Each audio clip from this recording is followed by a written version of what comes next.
I know, right? How are you? I'm great. How are you this morning? I'm doing great, thanks. So we are live. I see it on the corner. I see the You live can see ticker. it? Um, Oh, cool. yeah, I was Oh, on I my see it. phone. Yeah, Oh, wow. AJ, it's been a magnificent few days, huh? it Yeah. has. How are you? I'm great. Yeah. Yeah, I haven't even talked to you for a couple weeks, so it feels really good to be like live with you. I know, me too. It feels so good. Like I'm in a whole other world right now. I just feel like I'm on cloud nine from everything that's been going on and being able to grow, grow, Mhm. expand. It just feels so magnificent. It really does. I definitely had some moments last night where it Yeah. just witnessing myself choose a different option. Mhm. It felt so good because Isn't they it? were at those like I don't wanna say trouble points, but, like, the common points, right? The Mhm. points where I've been through this before, I know what the loop is, and Yeah. I actually got to witness myself choosing something different. Yeah, that is so like it's taking me out of I feel like I'm being taken out of my reality and planted in a new one. Yes! Doesn't it feel like that? Yes, and you know what? So much so that I was in a I let myself get in a old loop Mhm. because you know how it is, um, where there will be thoughts moving through like, for me, there will be thoughts moving through my mind, and then Uh-huh. they'll be familiar, so I'll identify with them as part of me, Okay. rather than just they're familiar, but they don't have to be me. And so there was something going on where it was like I wasn't watching myself very well, and some old Okay. thoughts started coming up, and then the people around me started acting in a way, like, that they hadn't acted in a long time, Oh, wow. and so I started there and I was like, "That's really weird that they went back there. Why would they" Yeah. the common, like, "Why would they do that?" And it Mhm. was the awareness that I had literally stepped into an old reality, and I was Mm. inviting all of the components of the old reality back into my presence, Gotcha. including someone else's behavior from that parallel dimension. Mm. Yep. So less about the, like I liked that, it helped me to think of it that way because it was less about my frequency is gonna attach or Mhm. attract frequency, but Yeah. literally, if I wanna step away from a reality and the behaviors and how other people have treated me, then Mhm. I can't do any of my parts to go back to that reality by Yeah. thinking the way that I did in that reality. Yeah, I wrote some notes that, really helped me with that. Um, it started off how it's an illusion to think that the outside world and the things in the outside world are more than or better than what we have internally, but also, that we don't need to react exclusively to all the things on the outside. Mm. We don't even need to like even obey all the things that we used to in a normal, previous way of doing things. So I was like, oh wow, this is helping me with that part. What you just described, just to kind of like continue to see everything from the internal goals. So how do you do that without it being, how do you do that in a way that helps you feel supportive of yourself? So it's just it takes consistency. So you get used to it. What ends up happening is you you know that you have support. Remember, I told you I've been doing everything from my light body Yeah, it sounds inside familiar, but it sounds like we haven't talked about that in a while. in the Merkaba. Okay, yeah. Yeah. And doing that makes me feel supported. And I know it sounds weird, but it's like it gives me a feeling of, just like I'm nice and cozy and just with, my spirit team. And then that's where I find all of the like support and um where the outside is not, let's just put it like this, the inside becomes more in quantity than the outside that I'm looking for support from. And then I'm, it takes when I say consistency, I really mean like getting comfortable with, remember I told you that I'm learning more and more to be open more fully to speaking with my mom. Mhm. And so things just started happening. I'm seeing numbers more that were special for her, and then numbers that she and I, we weren't even into numerology or any of that, but numbers that were happening in my life. Like I remember telling her one time that I needed to see a certain amount of money in my bank account. And if it goes down below that, then that's when I don't feel safe. And Oh. so, yeah, and so a situation occurred where I ended up having, or my bank account was replenished rather, because it started to sink below that number. And when it was replenished, it was exactly the number that I had said, and I had forgotten that I said I didn't want to go below or anywhere near below. And she said poetic justice because it was something going on at the time that I can't really talk about. But and it has to do with my fours. Oh, wow. And so I've been seeing those. I don't know if you saw any in the screenshots, but I've been seeing a lot of them show up in the screenshots. Yeah.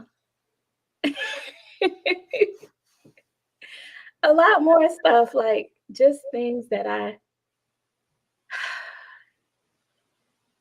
need more freedom of speech. I Anywhere. know I know what you're saying, like, it's like I like how you said that the internal becomes bigger than the external, Yeah. and from the support perspective, and where my mind went with that was even, like, it's less about so when I'm not in that space, it feels like there's me, and then there's, Mhm. like, everything around me that Yeah. is, like, constantly interacting with me that is calling my attention that I need to react to and all this, and it's very pulling me in different directions. And Mhm. then when I get myself into that practice space of it's all for me, how Mhm. is this for me? Then it Mhm. becomes more playful because Yeah. every single perceived frustration is part of the fun. Mhm. And it's, it's that extra pause before the reaction. But it took a long Mhm. time to really start to get there, Me too. and the for me, I don't know if I told you, but I had heard people say that whenever they went for a walk, they found, like, pennies, and Yeah. I was just like, Yeah. there's no way," right? Yeah. That's Yeah. where I'm at now. Every Yeah. time I go for a walk, I'm finding pennies, and oftentimes I'm walking in the same neighborhood, it's like Yeah. one loop, but Mhm. I'll find pennies, I put them in the little dog fanny pack purse that I'm Yeah. Yeah. carrying. Yeah. Cute. I'll find a nickel, I'll find a dime, and Mhm. I, like I view it as more than just when I walk, I see pennies, because that's a very Yeah. limiting interpretation. I see it Mhm. as money is on my path wherever I go. It Yes. comes to me easily. I welcome more of this. Every time I see it, I say, "Thank you, I welcome more of this." Yeah. I To love that. build it out of that narrow belief of that it only exists as pennies when I'm walking. Yeah. That is so helpful. I started, um there was like this feeling of coziness. Do you know that GIF, that GIF, where it shows like all the hearts falling down on a teddy bear, making the teddy bear fall down? That's how I picture money. Oh, wow. Like, let's get cozy. Like, even like everywhere I go, a hug from it, Oh, nice. you know? Even lying in bed, like cozy slumber party. Well, and how we were talking about what we know we've received, Mhm, like, a month ago, I wouldn't have set my comfort level at that level. There's the mhm. little confirmation. I saw it. And, you know, and I can say this part broadly, it's the Mhm, difference between, um okay, I'll say this in a way where I'm talking about what I witnessed in others, because sometimes when mhm, we witness in others, that's a precursor to witnessing in ourselves. mhm. I was feeling into participating in an activity where they had a budget Okay. and they had a spreadsheet that they show the Mhm. budget, and um, they wanted to know what they needed to operate so that they could move into a fundraising space. Okay. And the numbers that they had put in were all minimums. Uh-huh. Like, this is the minimum that we need. This is the minimum that we would pay someone to hire in this role. And I Mhm. looked at that and I thought, why would you only set your whole structure up based on the minimum that you need to operate, Yeah. rather than That is touching. bumping it up and doing middle range or Yeah. maximally? Mhm. And of course, at the time, all I could do was um, see them doing it. Mhm. And it did take some time and some trickling in before I saw Yeah. myself doing that, right? Mhm. By thinking of what is the minimum that I would want before I initiate these events in my life. Yeah. And I flipped out of that. I was like, "Why would Yeah. I only ask for the minimum? What Yeah. would be the best scenario that I feel comfortable asking for?" Yeah. And it didn't go to having a multi-million dollar home. It Yeah. didn't go there because that's not where my comfort level is at this moment. It Mhm. is securing the home vibe and what is needed to secure the home vibe, not just for me, but for everybody in the home. Yeah. And then having that be the basis where I feel very comfortable asking for, because I know what that creates for me when the other Mhm. people in my home are also supported, and how Mhm. much better I feel in that comfort space to then create this magnificent thing that we're creating. Mhm. When you were talking, it made me think of like water for bathing or a shower, um, enough to accommodate all persons in the home. And you think like back to that situation to, like the heartland because of the well and all of that. And so there's a certain amount of water allocated, right? But like in a situation like this, we want like an overabundance of water so that we're not saying to ourselves or to our children like, okay, you only have like 5 minutes in the shower, don't use up more time than that. But like to be able to just luxuriously bathe and take your time and be at peace and just chill and refill more hot water if you want, or the same with a shower, letting it run and just having more than what the time limit would impose upon you. So Uh, just, yeah, having giving ourselves that much leeway when it comes to the amounts that we set for yeah. ourselves. And it's interesting that you mentioned running water, because I think I told you a while back that water in the house has been a signal for me in my own energy levels, my own cup. So Mhm. I'll give you some really funny analogies. Uh-huh. We have the water filter from the refrigerator that's always basically giving, and then we have a different water filter that actually needs to be filled up. Okay. And multiple people in the house were using that one. And Okay. so I would go in to want to use it, and it would be completely empty, and those would be moments where I had Mhm. overgiven myself of the family, of the kids, without replenishing Mhm. myself. Or Mhm. I'd go in and it would be half full. I'm like, "Okay, this is easy, I can half fill it." And then Mhm. or on some days when I was feeling really great, I would go in and someone else had already filled it and it was full. Mhm. Yeah. And so that was a dance for a while, and then I became Mhm. aware of, "Why am I even contributing to other people's cups? I'm gonna go to the fridge where I always Yeah. have what I need." Yeah. And that whole shift. And then Mhm. as you're saying, luxuriating and having that flexibility, Yeah. The tweak for me has been, especially in this past week, okay, where am I overusing the resources I already have?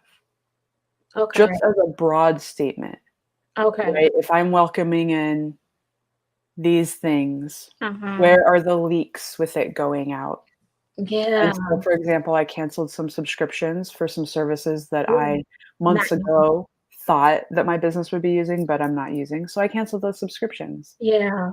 And then even to the habit of, like, I had been aware of it for a while, but I hadn't realized how it all interrelated. Uh-huh. Like, how much shampoo am I putting in my hand? How much soap am Mhm. I putting in my hand? Mhm. Not from a, "We need to make sure it doesn't run out," but from a appreciation for what I have, Mhm. right? Am I turning on Mhm. the water faucet to wash my hands or to clean the toothbrush, like, all the way on, which is a very easy kind of default thing to do? Or Yeah. am I being present and mindful and using the amount that I need without feeling a lack Yeah. and also not wasteful? Right. And so it's a fun little, like, it's fun. I'm enjoying the, Mhm. what is my intention here? Am I feeling wasteful? Am I feeling constrained? Or Yeah. am I grateful for the gift that I have? And it's been a balance, but I've enjoyed it. Oh, wow. It certainly makes you more aware of what you need and what you don't, Yes. you know? Yeah. And being able to conserve more for, having more of an abundance in certain areas because now we're not just using things that are, just that we're not really conscientiously thinking about and becoming wasteful. Oh, wow. And I've been doing that a lot more when it comes to actually giving thanks for my food and to my food. Just being more mindful about talking to it. I'm looking at prayer a lot more different these days. Haven't you? Like we've been talking about that and being more audible. Yeah. Really, is it, hasn't that changed the game? It totally has, like walking the dog and just singing. Singing the Yeah, words that come to me as a way to pattern interrupt a subconscious reel and to put my attention on, this is what I'm creating. yeah. Yeah. I love that. Yeah. So um just I think because I am verbalizing things more instead of in my head, it makes me even almost feel more accountable for the thoughts that I'm having because now that I am conscientiously blurting them out, I get to hear myself a lot better than when they're just in my head running freely and defiantly. Those little voices. So, yeah, and change. It just they say in order to, you know, achieve different results, you have to do something different, and that's what we've been doing. Those changes are they're opening up the floodgates and it's allowing more flow just like water. It's allowing more flow, which reminds me I want to go back to drinking a gallon a day. Mm. Yeah. I think it's all, like related. The thoughts, being more hydrated, equipping my body more on a cellular level to have the flow that it needs physically so that my energy and my cognitive abilities are more sharp. You know what I've, in addition to that, you know what I've been doing? Uh-huh. Squatting. So there's this podcast we listen to with a, movement specialist. Oh, okay. He has spent his life, even choosing that specialty over building a family per se and Uh-huh. things like that, really Mhm. exploring the body's movement, and his philosophy Mhm. is something like, we all have these bodies and most people don't really appreciate or are unaware of, what they're capable of and how they can Mhm. go about moving it in a flow state. Mhm. And so at the end, the basically the person asked like, what would be one movement that you would ask people to do that could better their lives? And he's like, of course, that is a very broad question. Everybody's in different places. But Yeah. to start small, he talked about like a free hang where you're just hanging Mhm. from something and not doing anything, just Uh-huh. allowing the body to loosen and recalibrate, Mm. and squatting. And um, squatting appealed to me because, as you know, I do not like sitting in chairs. Mhm. Sitting in the car, that position is just forced upon me, and I will Yeah. sit on the floor. Yeah. And I like sitting on the floor with my legs crisscrossed, but you know what has happened is that Mhm. I always put the same leg underneath, and so that ankle on the bottom has started to be really loose and Okay. influenced because Mhm. of the weight of years of putting it there. So I'm Okay. mindful of my ankle's position. And Mhm. squatting, like, is really helping me loosen up my back, my Mhm. knees, my ankles, the tightness in my calves. Mhm. I used to walk around with a lot of tightness in my calves, from, like, not being grounded and not being present. Mhm. And it comes up in funny places, like, I took my dog for a walk yesterday afternoon, Yeah. and, she really likes there's different kinds of grass in different yards, but some of them have, like, really springy grass. Uh-huh. And so we only get, like, 4 houses up across the street, and then she walks into the grass and she does that thing where she's like, takes a moment and then lays down Oh, really? in the sun. And I thought, That's of so course, cute. part of me was, like, embarrassed because it's someone else's house and we don't have the sun or that grass. And I just flipped Yeah. it. I said, "Okay, you can lay in the sun right now. I appreciate that. Yeah. I'm gonna squat." Oh, And so I just nice. sitting there squatting in the sidewalk in front of someone else's yard for, like, 10, 20 minutes. Oh, wow. Um and going as far as it feels comfortable, but making sure Yeah. I'm doing it most often like barefoot, so I really have Mhm. feedback, and Um, trying not to have constraining pants that are going to create a feedback that's not innate to the body. mhm. And I'm enjoying it. I choose it more and more. And you know how little kids, like toddlers, can just get into a squat? Yeah. Yeah, I'm able to kind of get more fluid like that, Mhm. but I've been enjoying it. Yeah. I could see that too. It seems like it's giving you electromagnetic power Mm. having your body close together like that, Oh, you almost like a know? ball up, like Mhm. a recharge. Mhm. Like the fetal Literally. position, but like an intentional to Yeah. receive. Oh, I like that. Yeah, you're, like, powering up as you do that, That as you're feels good. yeah. I noticed that about myself too. I love to sit with my legs crossed or just, like, in, that I don't even know what the yoga style is called, but just sitting on the floor or on the little bench in front of my bed and, having my sitting on top of my legs with my legs crossed. Oh, okay, with them under Yeah. you. Huh? With them under you. Yes, with them Oh, under me. wow. Uh-huh. And it makes me just feel comfortable, like, I can that's I guess that's a meditation pose too, right? And so sometimes when I really get in flow, I'll start doing, like, the little mudras. Uh-huh. Yeah, and I don't even know what they are by heart. I only go by the feeling, what I feel or which fingers I feel need to pass energy to each other or Ooh, you let's know? talk about that because your hand Yeah. just went like that, and yeah, let's say more, like, what's a mudra if someone doesn't know what a mudra is? So those are the little hand positions that help direct energy, to certain, I wanna say, um, spiritual, um, goals. That's my definition. I know that, like, some people say, if you want to, you know, um, like, loosen the body. Hey, did something just happen?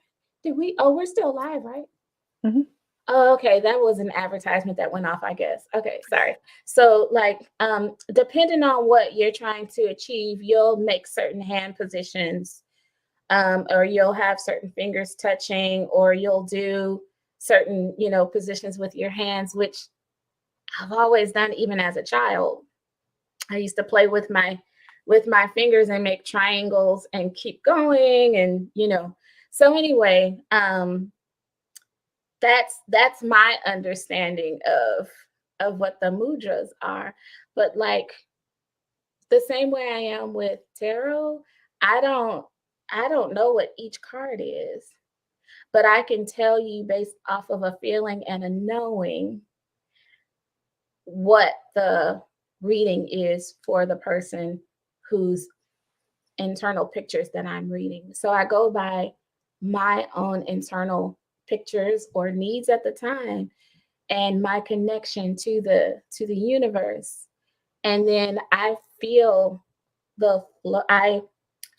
for what flow is coming through my body and in which areas of my body. And so that's when I'll start doing things with my hands and using certain fingers, and even as an extension of like mudras, but like using them to touch certain areas of my body, or like doing flow through the air, manipulating the air and doing things with my hands and arms. And it relaxes me like it's doing now. But when I did that sacred meditation, it was nothing that no one taught me, but I just started doing it and I started going with what I felt. And when I tell you, like, the Red Sea was parted, all kinds of things started happening the next day, which was when I told you about like that guy who was in my car and he gave me that information, and then you gave me the information that he told me to search for, and then the screenshots that I showed you about the what you know so it's amazing. And it's like, I just wonder if people actually allow themselves to listen to their body signals and relate that to the things that they clearly have been asking for, or things that they know that they want. What would that feel like for them, because that's what it feels like for me, Mm, seeing, yeah. witnessing things come. Well, and part of it is because you're blessed at this moment with the awareness that those things relate. Yeah. And I think that people, that's so funny. My thoughts like, no, don't go that way. Don't go that way. We all know what it feels like to have an itch and to Mhm, scratch it, mhm, and that relief from the scratching. mhm, mhm. And we all know what it feels like to have, oh, I don't know, it just feels really good to like hold myself like this right now. Yeah. And the more that people can put those awarenesses together, the more helpful it all is. Mhm. But no, yeah, it takes an openness Mhm, to be okay moving your body in a way that other people are not currently moving it. mhm. So It does. dropping and releasing the what's acceptable for my body to be in this moment. Uh-huh. And some of my earliest training of being okay with that was the fact that I went into graduate school 5 months pregnant. So there were things like a math lecture where I could not physically sit for an hour. It was uncomfortable. And I got comfortable standing up to the side when my body needed it. And of course, that gave way to other environments in my life where I was even at what would have been considered a professional meeting with offsite collaborators, and we were at the hospital because they were hospital administrative, like doctors as collaborators. And we're in the meeting, and I stood up. And I was not the most senior person in the room on either side. And I stood up and I said, "My body needs to stretch right now." And you know what happened is the doctor said, "Alexis, I'm glad you did that. I need to stand up too." That sounds like Kay. She's like, my body just stood up. Yeah. Yeah, but that's amazing. They said that they recognized that they needed to do it too. Like, come on, wake Right. up. And half the time, you know what? My bathroom breaks are just to move my body Yeah, that's how or I to get. reset the energy. Like, standing up isn't going to allow me. It's like I need to be in my own space for a moment. Mhm. And that walk to that place gives me a direction or a goal Yeah, to get out of that shared space and back into my own space. that's me right now. I need a moment. You're just Okay, 1 second. absolutely. Sure.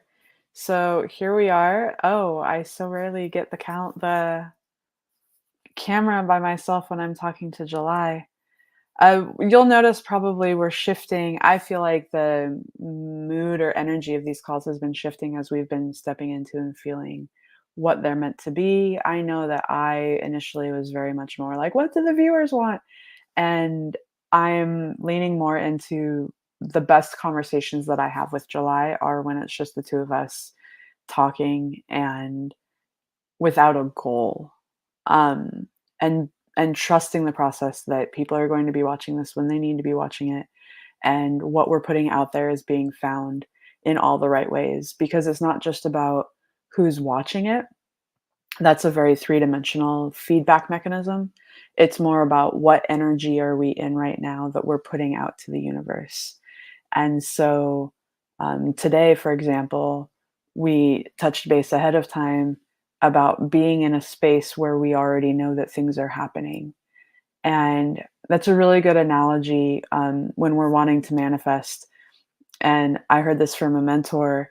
When you put a doctor appointment on the calendar, you know that that doctor appointment is on the calendar. You don't keep checking how it's going to happen, how you're going to drive there. I mean, sure, logistically, you have that awareness that it will happen, but there's not doubt, hopefully, for you a week out whether or not that doctor appointment is actually going to happen. And I would add on to that because doctor appointments to me are a very neutral experience. And I would add on to that it's more like my daughter's awaiting the Halloween party. They know it's gonna Mhm. happen. They're so Yeah. excited that it's gonna happen, and they keep checking in, and they're like, "Oh, it's only 2 days away," you Oh, know? And so cute. that level of excitement for the things I don't know, I think you probably heard me, July, when you Mhm. stepped out Yeah, about okay. yeah. So, knowing that it's happening, Mhm, trusting that it's happening, and maintaining the excitement that it's happening, mhm. and separating out that excitement from the when is it happening? Yeah. Because that's the pitfall. That's where we've been in this place multiple times with GI, and then Mhm, it's been a ride as we learn to stay up here. And I know for me, what has in the past caused me to dip is the excitement because because that was my experience as a kid, was knowing when mhm, something was on the calendar, knowing when it was happening, being able to count the days. mhm.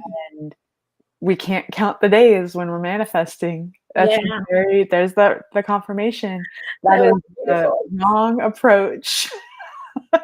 It is the excitement decoupled from how many days will it take, Mhm. and maintaining, I know it's coming and I'm looking forward to it, and I have all these visions for what it will be when it's there. Yeah. And as you said, even the small things. So, the small things have started to pop up for me, you know?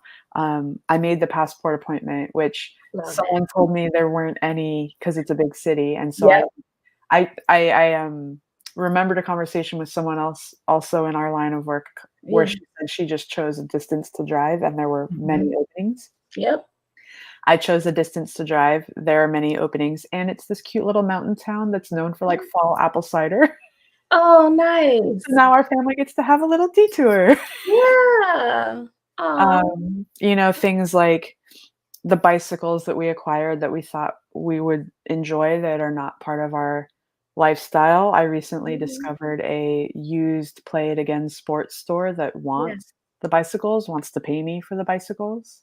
Oh. You know, I have my sights on some clothes and other items that are ready to be passed along to the next people. And all Mhm. these little things where it's like they're vague, um they're easy to put off, and they're also very related to stepping into that excitement. It's 11:11. I love when that happens. I love it. Because take a moment, July, like, take a moment and just pull it in and, like, how would we be showing up right now if we not if, on the other side of it, the things having already happened, how would we be showing up right now? And it feels there's a lot of it that feels very similar, still us sitting here enjoying each other's company, Yeah. sidestepping my desire to get into a lecture space of here's how we did it. Mhm. That is an old path that doesn't feel like the new path to take. For me, I think that, the difference would be I I would find myself in various locations and not always in the same spot when we're doing our live videos, Mm, and, being present in the moment also tells me that our audience just continues to double, triple, quadruple, and keep going. Um, and there will be a demand that would be different from what we're experiencing with our 3D senses. mm, But in the fifth dimensional, as far as my senses are concerned, what they're telling me is that we there is a huge demand for various services dealing with mental health, dealing with financial literacy, and this type of financial literacy is a little bit different than what most people seek. This is the type of financial literacy where they want to understand themselves internally, their fifth dimensional senses or their psychic senses, rather than what the outside world is telling them in an illusionary way. mm. So, just services dealing with all of that. And then, of course, more demand for play. You know how it shifted for me as you're saying all that? Mhm, Is the numbers and the services mhm, I'm watering. me too, are uncoupled and allowed to be independent from my and your three-dimensional needs. It Mm, felt so good when you said the numbers are expanding and doubling and tripling. mhm, I felt this calmness of, like, it was it was, unattached, mhm, whereas I know stepping into this when we started, I was bringing a different energy more related to mhm. people need to see it because that's the gateway to the next step, Oh, yeah. right? If they see us is how they will find us, and that I see you smiling because that's such a obvious humanistic way to put it. Yeah, First they need to see me, then they yeah, will hire me, then I yeah, can do projects. right. If you build, they will come, but it is. And It's it but the way we're building it is energetically. yeah, Nobody can see this, mhm, and we're still the universe knows how we showed up. yeah, yes. Because we radiated that energy. Hmm. Everything starts internally. Everything starts with what you're seeing. And I know my eyes are too. I love that you said watering. Yeah. I think that's a really great. Mhm. I'll be wearing a lot less makeup if we do more meditating. I love it. I love it. Yeah, going inside and starting in there. Okay, so this is what has been shifting for me over the past like 3 to 5 days is building from the inside out and making that my reality more than what my 3D senses are telling me. Like the things that As you're talking, someone downstairs is literally banging a bunch of pots around. like, and it's so Someone funny. that I won't be living with in my own house. Isn't it funny though? Like it's like going back to childhood or just completely shifting our own paradigm in the here and now from where we're at instead of waiting or needing permission or needing a set of standards to be in place or everything that the 3D tells us it should be, right? There were some people that I reached out to that I had some calls with this week interested in possibly services, Yeah. and the language around it afterward, my intention going in was for me to be aware of my reactions to the words being said. I told Yeah. you that much. Yeah. What I didn't tell you was even the follow-up language that was used after the call really showed me where that person's at energetically Okay. and allowed me to evaluate, do I wanna go there? Okay. And I did not. Oh. So, the conversation opened me to, yes, I'm open to these services, Mhm. and then it also allowed me to see I'm open to receiving them in my way, which is Yeah. fun, which is not, this language of you have to do all your research, you have to, um, you don't there was literally a phrase where they said, "It's not to be taken lightly," and I was like, "Nope, not my jam." Yeah. Because it can be taken lightly, and I Mhm. get the diligence, and my version of diligence is very different Mhm. and is playful Very. and is not a fear-based approach of, "I have to get it just right or things will be taken from me." Mhm. That calm faith Yeah. as you use your alchemy. Mhm. I always love it when you use that word because it's not in my it always makes me so happy. It, like, immediately injects power into me. Yeah, because it's yours. It's your power. But when you say alchemy, I'm like, "Oh, yeah." Yeah, it's what's inside of you, and your body is like, yes, use me. That's it. I'm here. I'm ready. So the alchemy is you closing your eyes and it speaking to you and telling you, I am ready to manipulate things according to your desires. Yes, and not Changing your settling. not Yeah. settling for anything. So you are literally building, you're literally closing your eyes, you're going inside, and you are now at the beach building your own sandcastle exactly the way you want it. Mhm. You know, whether it be a home or your ways of generating income for yourself, how you choose to like wh- who you choose to draw and what type of traits do they have, Mhm.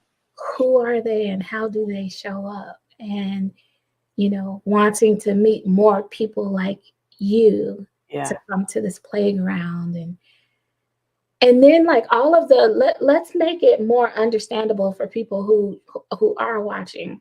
Okay. When it comes to the things that seem to like make us feel enclosed in the 3D world. I don't have enough money for all of the bills. Go inside and alchemize that. You're literally going to change that. And you're now creating a flow of money around you. Money that you're creating a relationship with that shows up like a person that also needs TLC Hmm. to feel loved, to feel wanted. All the little things that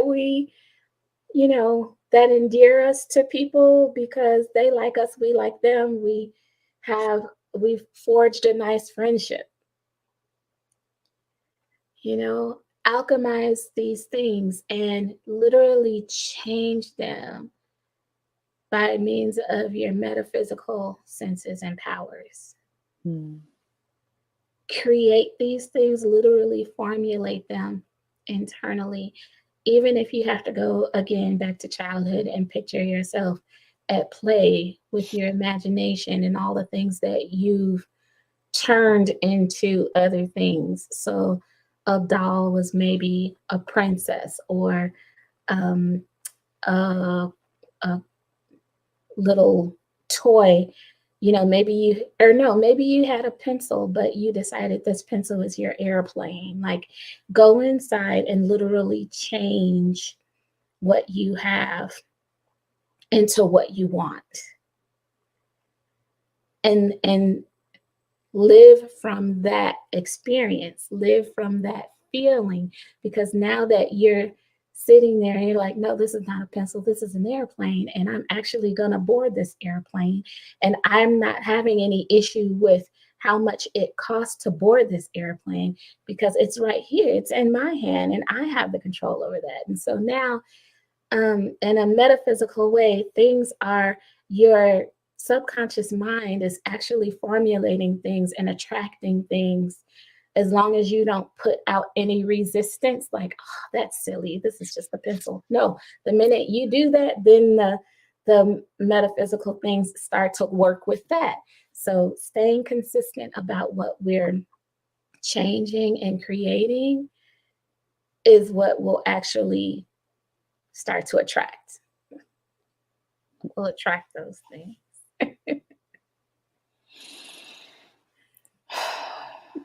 My mind wants to go, but I don't remember having imagination as a child.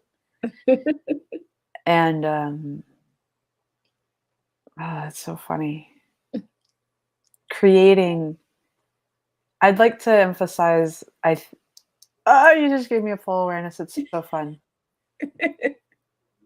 That for me, the imagination is the planning of an event. Mm, So it's less about turning this physical object in front of me into something else. okay.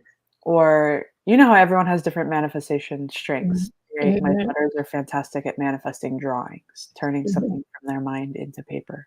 Yeah. For me, it's experiences. Oh. And that makes sense why we're on the playground, right? Because Yeah. that's experiences. Yeah. And where I was very entangled in doing that, what that Mhm. looked like was anticipating a difficult conversation with someone and planning for all the difficult ways that they could respond. Oh. And so that was very low vibrational manifesting because it was a fear-based, right? How do I make sure? Yeah. And when it works, it's the the version of this that was your laugh, that was me embodying your laugh, that's fun. Version of this in high school was I love it, I love it. Yeah. Essays due tomorrow? That's okay, I'm gonna go to sleep right now. Mhm, I'm gonna wake at 4 a.m. and it's all gonna work out. mhm, And it all worked out. mhm. And I got an A. Yeah. and then feeling bad on myself that I didn't do the version of what 3D would do, the responsible classmate that did a Right. little bit every week for 2 weeks. And that was I love this. This is totally reframing Yeah. everything for me. That Yeah. was from a fundamental awareness of, "No, it doesn't have to be like that. I have Right. a lot of fun things I'm doing. Yeah. This activity that has a check mark needs to be required, Yeah. doesn't need to take up Mhm. all this time." And so people would call that procrastination, Mhm. but it's not that's a clever play is what it is. Yes. And it's only procrastination and only problematic if I'm ruminating on it up until I take action.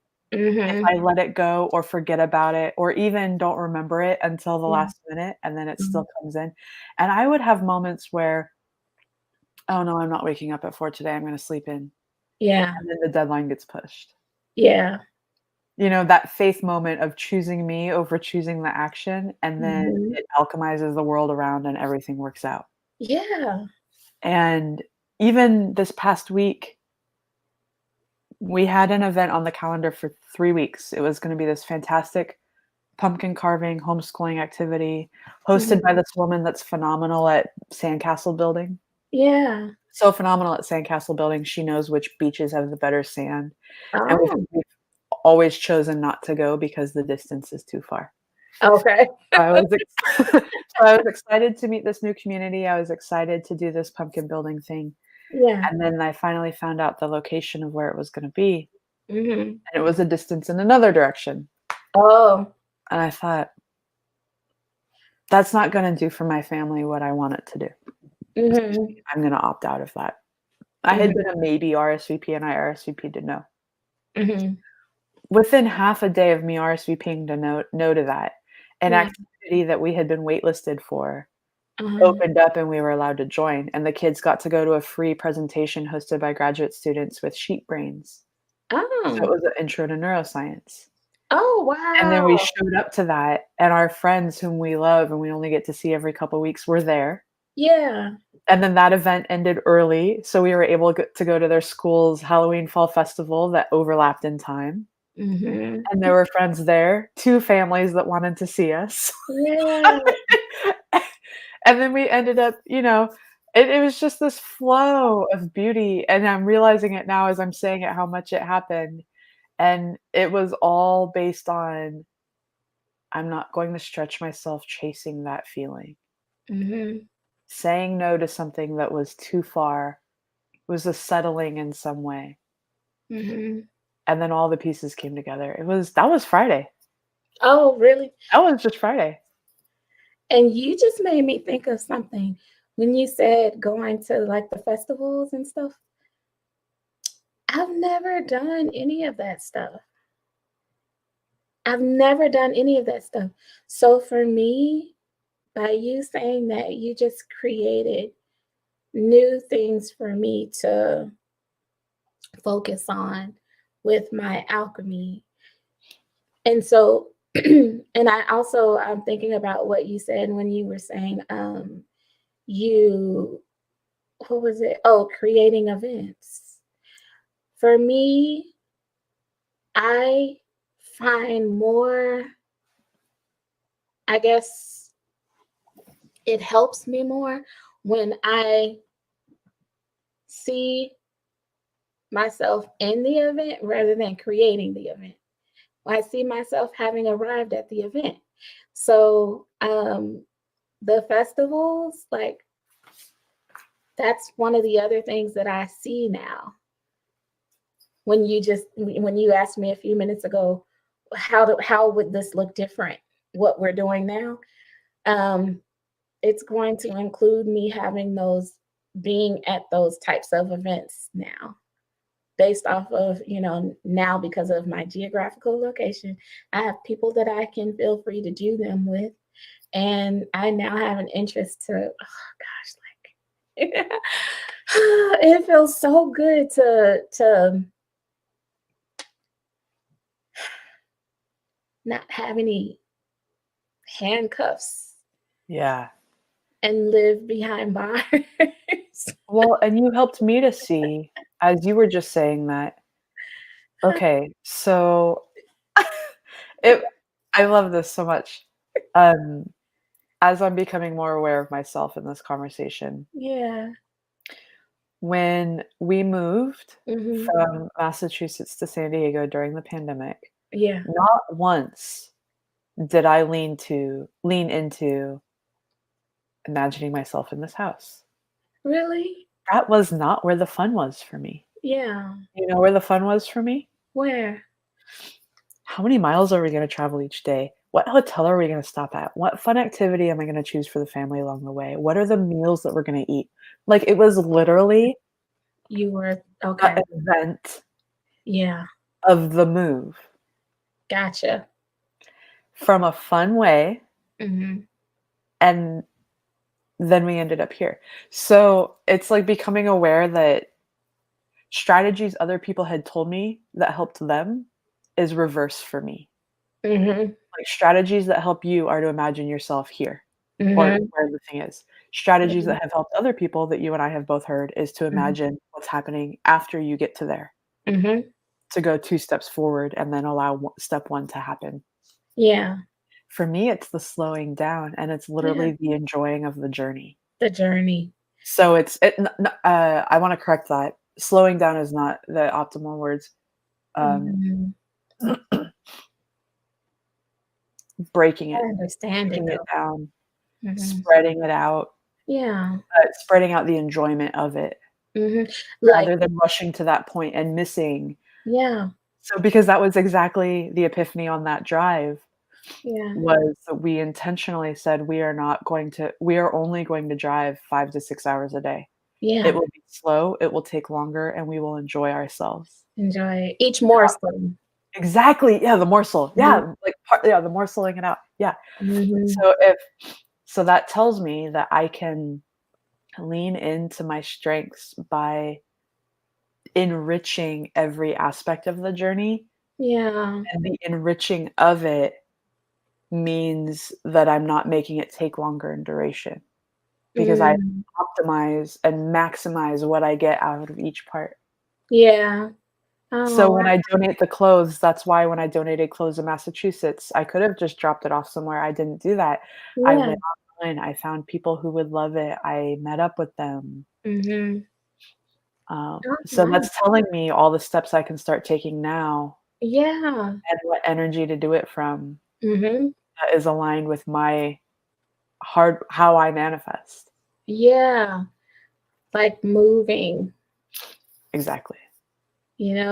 and getting started with arranging things that you know you're going to pack, arranging things that you know you're going to toss, arranging things that you know you're going to give to others, like you said about the clothes. Yeah, and initially I had seen that as like, okay, so I will pack boxes and they will sit there. Mhm. And so this gives me a new awareness of what that means to arrange it aligned with how it works for me. Yeah, yeah. That's interesting because I don't think I think with me, I do enjoy of course, I enjoy the journey, like you're saying. I I see the end, I enjoy the end, and then as the journey formulates the end, it's fun because I have all these experiences that I'm like, "Oh my god, AJ, guess what happened? This happened today or that happened today." But it was nothing that was planned.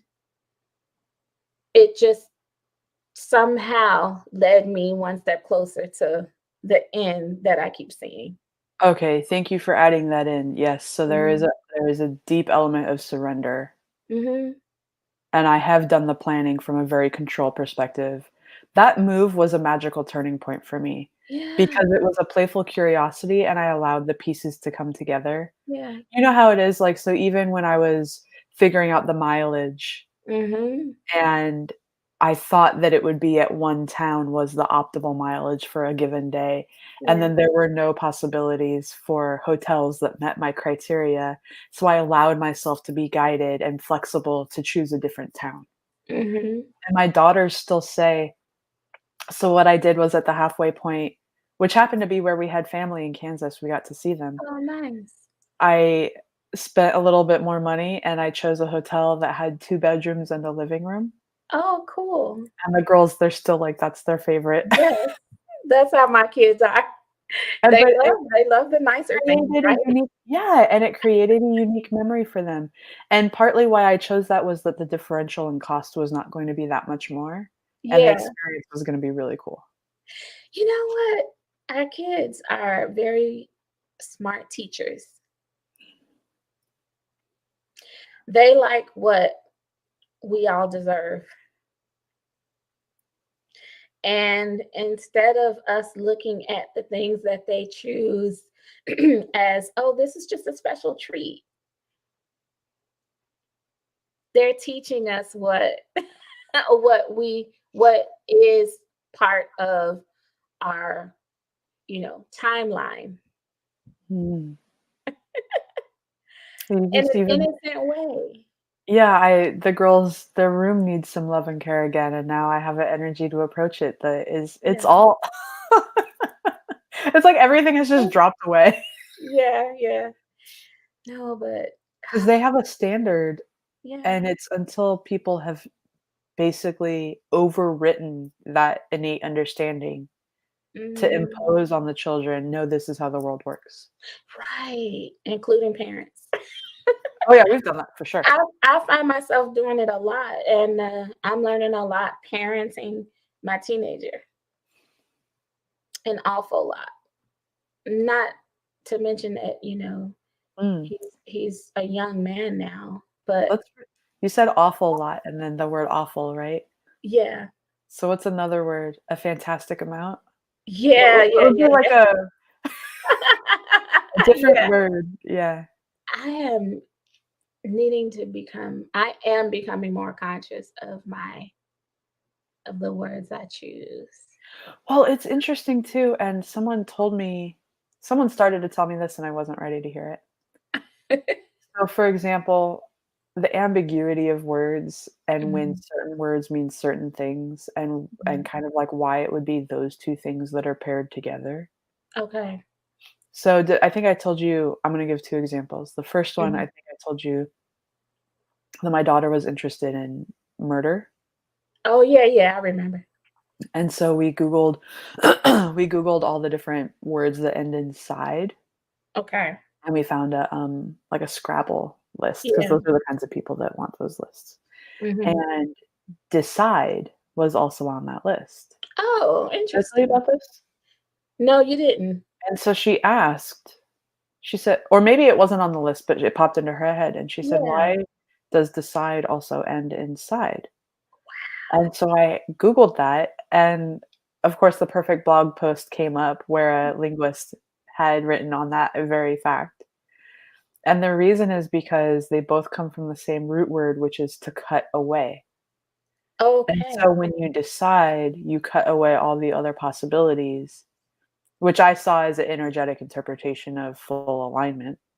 Mhm. And then the cutting away also gave way to like homicide, right? Because you're cutting them Mhm. away.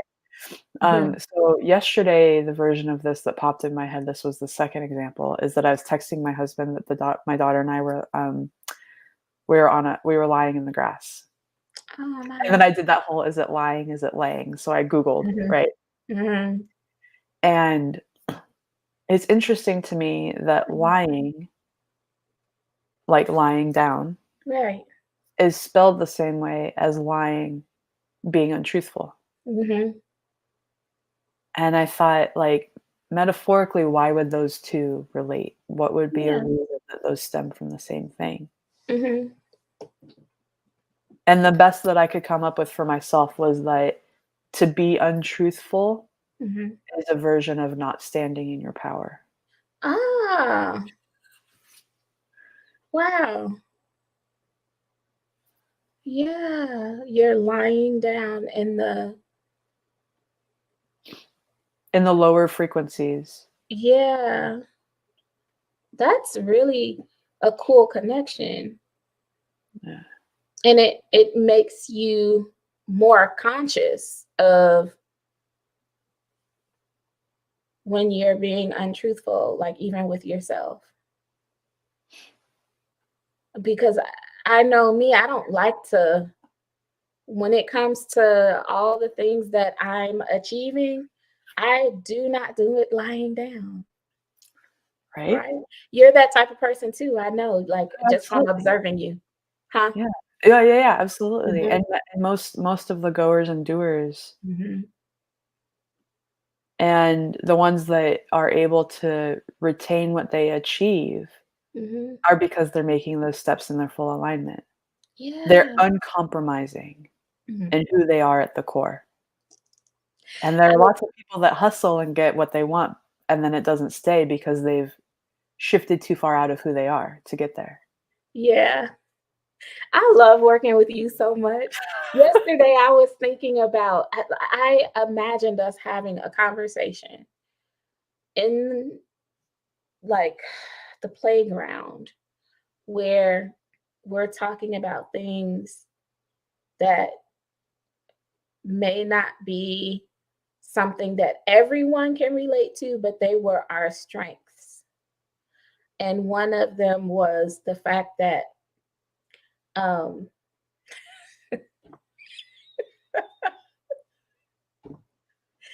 I have this personality that is very like sweet, innocent, even soft spoken.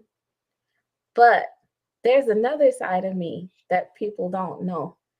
Some get to see it, not everybody does. And it's pretty mean. It can be pretty mean. And I don't mean it can come off that way to people who get in the way of me moving forward, who cause me to have to lie down. And it's like, I'm not going to lie down. And so that's when it starts to look like, oh, she has a mean streak.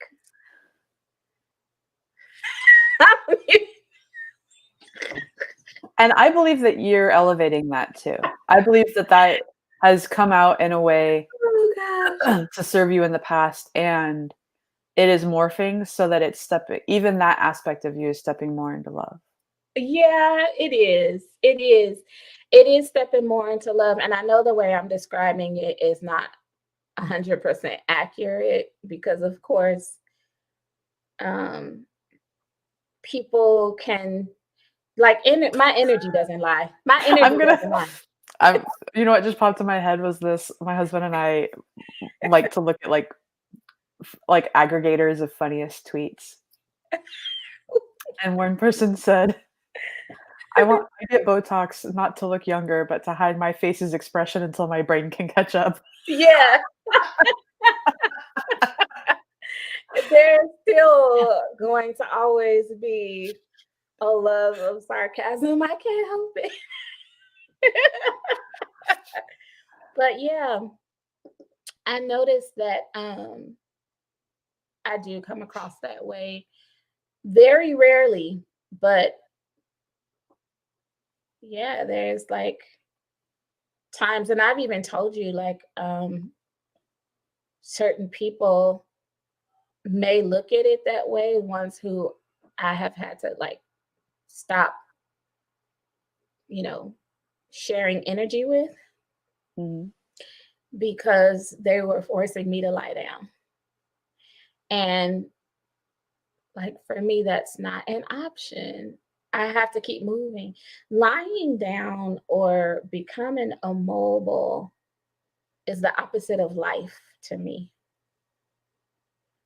Like you're not going to flow and keep that chi energy if you're going to be still.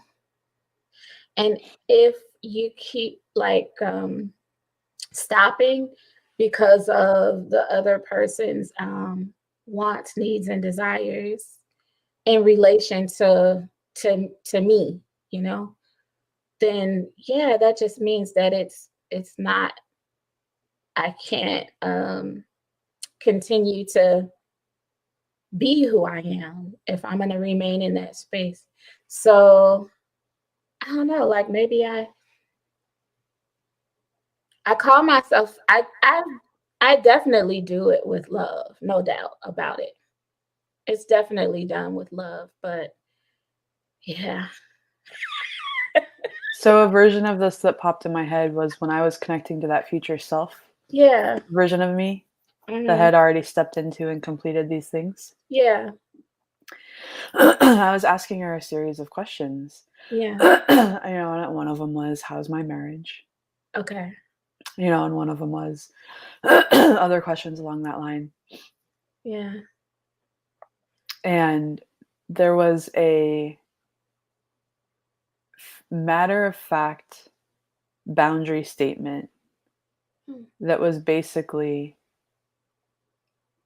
any happiness, any unhappiness they experience is not my responsibility. Mm. So I feel like could be an example of like what you're talking about Mhm. is that Right. it can be done with complete love Mhm. and complete separation. Mm. I am not responsible for your happiness. Mhm. Everybody's responsible for their own. Or an elevated version of that is like, um, we are a family unit. We do Mhm. contribute together to the happiness of the family. Yeah. And when you're unhappy, I can support you in getting what you need, in you Mhm. getting what you need. Mhm. And I can feel uh, released from the outcome Mhm. of an individual choosing that happiness or not. Mm. I So like that's that. a loving version of it. Yeah. And it's still a very firm boundary, It's like sitting what they need on the table and it's their choice to go and grab it or not. which is how we do vegetables these days. They're Yeah. on the table, no one's talking about it. You grab it or you don't. Yeah. I like that. Mm. And then because the phrase, my husband's been lovingly challenging me on this. The phrase Mhm. everyone's responsible for their own emotions Yeah. can be helpful for some people. For Uh-huh. me, it has continued to be difficult for me to embody that statement from a loving space, Mhm. because what it does is like, you deal with your stuff.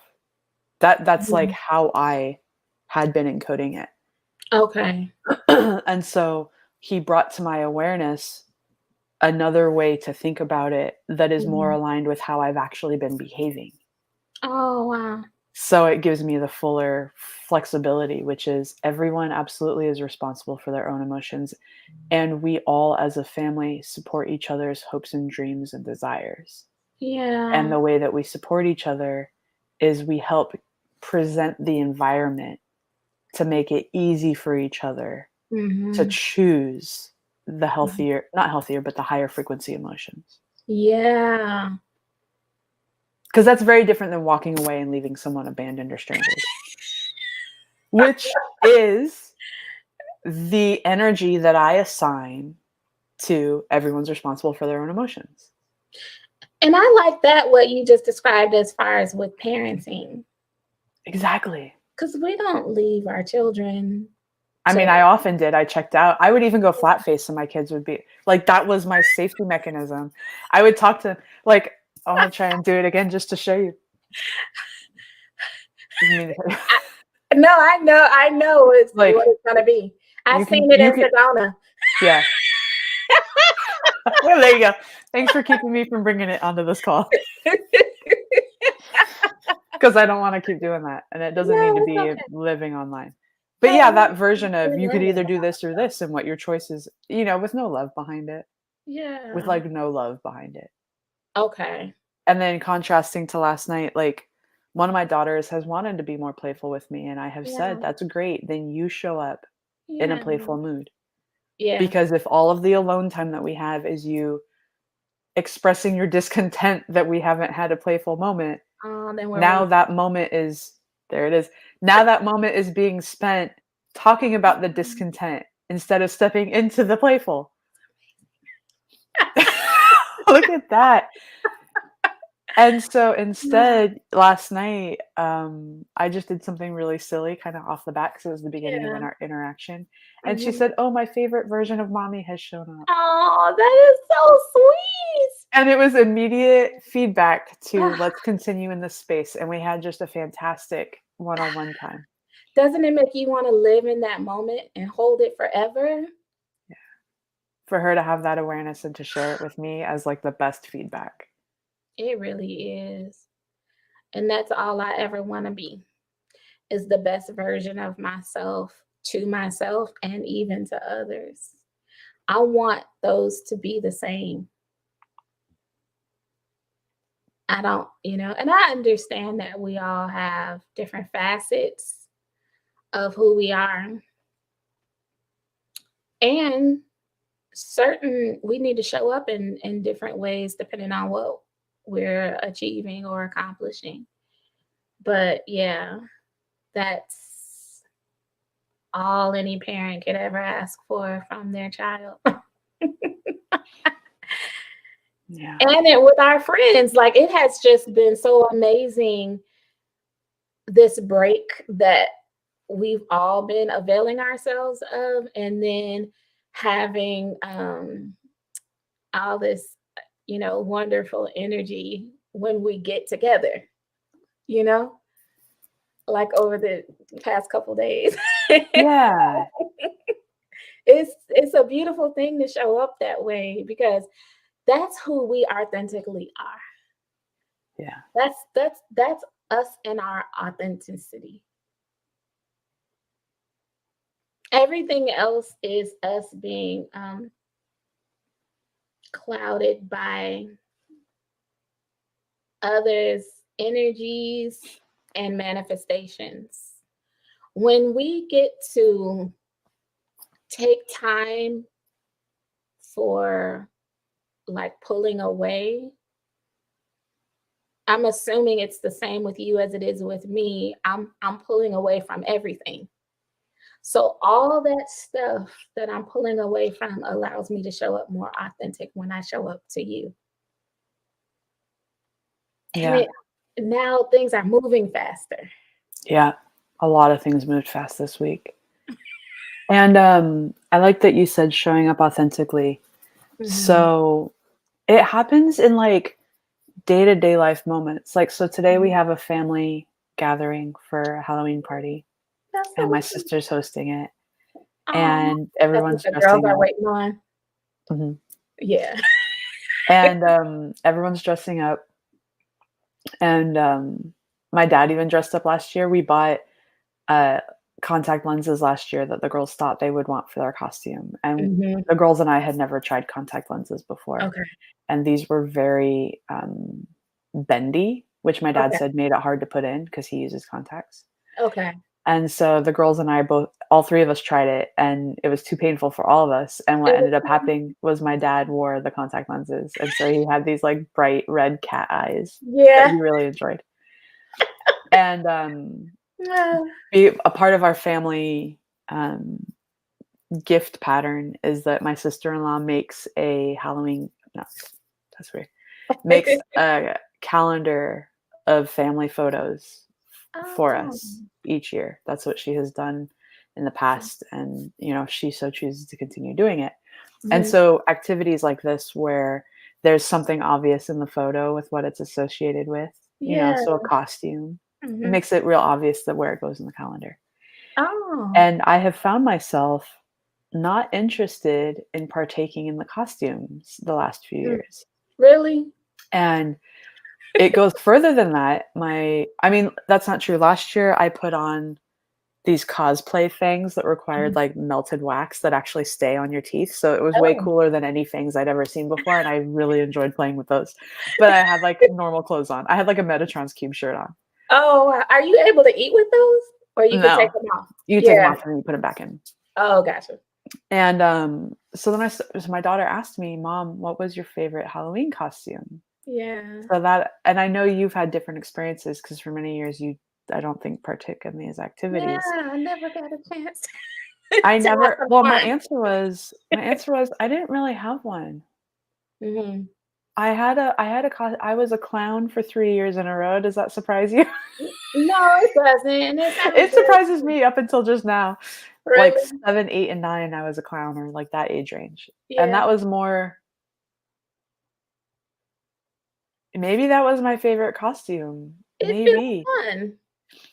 Who wouldn't wanna be a clown? I mean, as All a the other ones have been associated with a disappointment of the flimsiness of the material mhm, because I have limited myself to what has been visible in the store, okay. compared to the people who make their own costumes.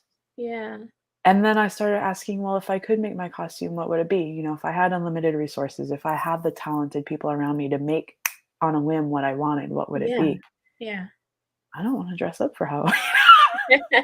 Yeah, And I wonder if, Samhain, I forget how you pronounce it, the mhm, Samhain, the All Saints Day, the thinning of the veil. mhm. I wonder if that has something to do with it. That Oh, my role in this holiday is different. That's why I bring it back to the authenticity that you said. yeah. My role in this activity is different than the masquerading. Mm. I I heard about this newfound thought that just makes so much more sense to me, and I think that you're gonna like this, um, that and I alluded to it in our text message. Our Okay. our cells are each their own little entities, Mm, and they are part of our ancestry.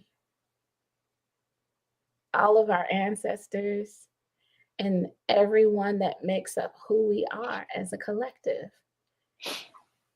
Our human body and our soul is one collective of everyone that made us up. And so they are the ones Joseph Rodriguez talks about how you or was it Joseph Rodriguez who talked about how you address them and you are telling them what we are doing as an I am affirmation, as a collective. I am, but we are. And so I think that when we don't like take control over the whole collective that we are, it's why we have so many, we go off in so many different directions or have like, thoughts like, well, I don't want to dress up, and there's various reasons from the people who make up your ancestry that could possibly be the reason why you don't want to dress up. Well, and it's also controlling the interpretation of what that means, Hmm. because outsiders who are dressing up, it's very easy to say, "Why aren't you playing?" There's oh, I'm gonna go get the book I'm reading Okay. because I think there's okay, I'll be right back. Yeah, get the book, get the book. Okay. I was going to talk a little bit more about that though. Like,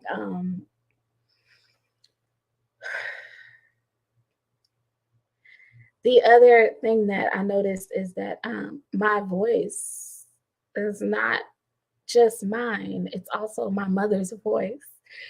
When I'm talking, sometimes I can't hear myself, I hear her, and that's it. I only hear her and I can't find myself. And it's because she is me and I am her. And she still exists within me. I am created by her and my dad. So naturally, I'm going to sound like her, I'm going to look like her, I'm going to act like her, but as I go along in life, I'm also going to develop my own traits. But the closer she is to me now that she's on the other side of the veil, the more I start to feel, see, hear her presence,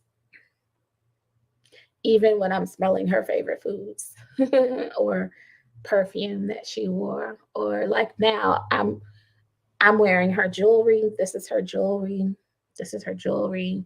Are these earrings hers? No, these are my earrings. But usually every day I'm wearing her earrings. So yeah, like alchemy 101. Your cells are ready to be instructed by you, and look at them as little entities. In other words, they are their own little persons. And so this is why you have so much trauma within you from your ancestors, your mother, your grandmother, your great grandmother, all that stuff. So it looks like AJ's back with the book that she wants to show us. But yeah, when we start to address ourselves in that way, then we know that they're like a little army who's ready to go to work and ready to go to war against dis-ease and anything else. Use your alchemy.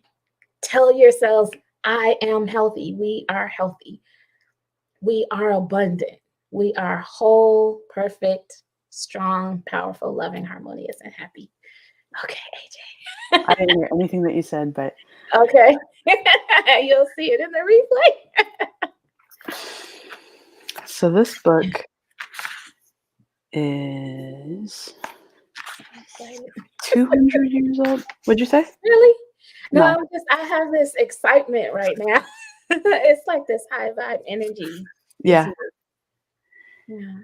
Okay, so this person 1940, no. I can't tell because it's translated and then there's a foreword. But anyway, it's this book which I've shown you before. Is the Okay. text backwards or forwards? It's forwards. Okay. Something business. Homo Ludens, a study of the play element in culture. Oh, I can't see. That was so funny. Where did I get business from? I don't know. Well, here's why you got business from, is that it's very related to the playground. Right? Oh, yay. Because the chapters, I'm still in the first chapter, which is basically describing play as a cultural phenomenon, but other chapters are play and law, play and war, play Oh, and, all yeah. different things, contest. And so what they're doing is he's specifically focusing on how play relates as a cultural phenomenon. So he's excluding Mm, animal play, baby play, where that play is part of the exploration, yeah. and specifically talking about what is play in the context of a group activity. Mhm. And he has really interesting descriptions, even so, like the idea of board games. If people are opting into a board game, they're opting into what they call he calls a magic circle Yeah. of an experience that has rules that are Mhm. very different than the rules when you're not playing that game. Yeah. And it's the funness of stepping into a realm and a world of different rules that makes play fun. So he has this GI section. needs a board game. Sorry, just had to throw that in. Just had to throw that in. I didn't hear what you said. GI needs a board game. Oh, I have a daughter that's been experimenting making board games. Yeah, please let her know. So there's so many quotable things in here, and I'm reading it very slowly. Okay. Okay, so he says, because it's Yeah. just, Okay. so he's talking about the spoil sport. So that's the person who trespasses against the rules or ignores them, right? Okay. And he's contrasting the spoil sport with the cheat. Okay. And it feels like I'm going to read perhaps a paragraph. It might be a while, Okay. but it's I'm also taking it in. the spoil sport is not the same as the false player, the cheat, because the latter pretends to be playing the game and on the face of it still acknowledges the magic circle. So at least the cheater pretends that there's a real game to be playing.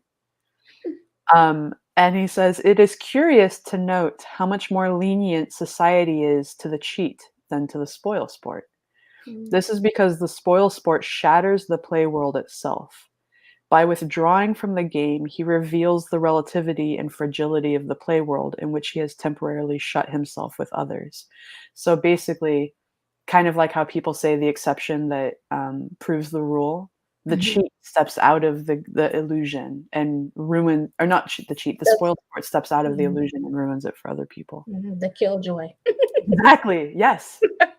Um, he robs play of its illusion, therefore he must be cast out, for he threatens the existence of the Yeah, play yeah, community. you gotta go. Yeah. Um, and it says, this is the part that I found really interesting when we consider all the areas of life where play is. Mhm, Um, the spoil sport breaks the magic world. Okay. In the world, even in the world of high seriousness, the cheat and the hypocrite have always had an easier time of it than the spoil sports. mhm, So here he's giving other words of who the spoil sports may be in different settings. Are you ready? mhm. Apostates, heretics, innovators, prophets, conscientious objectors. And that's the end of it. Isn't that Those are amazing? the spoil sports? Please reread that list again. Apostates, Mhm, heretics, mhm, innovators. mhm. Innovators are creating something different than what happened. Prophets, conscientious objectors. Wow. Do you so So in the wow. right? So in the context of this Halloween activity, people eject anger at me because I'm not playing along with the game, when Yeah, in reality, I'm playing my own game, which is, this is me playing, I'm choosing to show up as me. this is This is amazing. the anger that people have when they're trying to be woken up. Yes. AJ, please, can you please put that in our chat? Me, you, and Kay. Like, type it up. No, you can take a picture if you want. Oh, yeah, that makes sense. I'm like Yeah. You have no idea, AJ, what you just did. so people So get angry at you for standing up because you're doing it differently than them.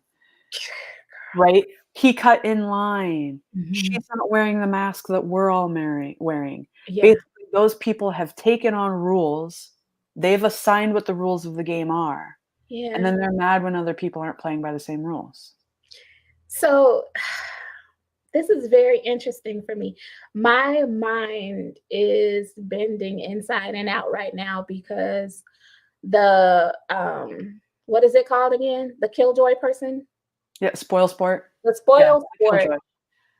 The spoil sport is someone, depending on the setting, they are actually the one who is taking on the, for me, I call it the revered cheat. Cheat and what else? Cheat and So there's the cheater yeah. and then the killjoy, basically, to use easier language. But no, there was a cheater and then there was someone else. Oh, they had a synonym, and I should have, by reading it, it was confusing. No, They said, I liked the um, synonym that was false along with the cheater. player, Huh? false player. Yeah, it was another one besides that one, false player. It was cheater Um, and it was uh what? yeah, cheater and Hypocrite. yes. Yes. Okay. So the hypocrite is at least ostensibly pretend playing the game, or Mhm. they're having other people enforce the rules, and so Mhm. that's why the players of the game like it. So like in a game setting, it looks like you like the cheater and the hypocrite when it comes to like manifesting because they're the ones who are actually more all in with the spirit of the game, whereas the other person takes the spirit out of the game and tries to bring reality in, or the 3D reality in. Now here's the other thing where it flip-flops for me. That first word that you described is what, like, this is releasing some trauma. Good. It's releasing some trauma because I'm reading a book right now where it is exposing a lot of the things about the religion that I Mm. was in. And when you tell the truth about the religion, especially from an insider, this person who wrote that book was an insider. Um, they label you as apostate. Oh, And did that I was not the read first that? word. I never read it. That Yeah. was the first one. Yeah. But they are actually creating, and I wanted to even say that earlier when you were speaking. Um, we create new facts. That's what we do as creators.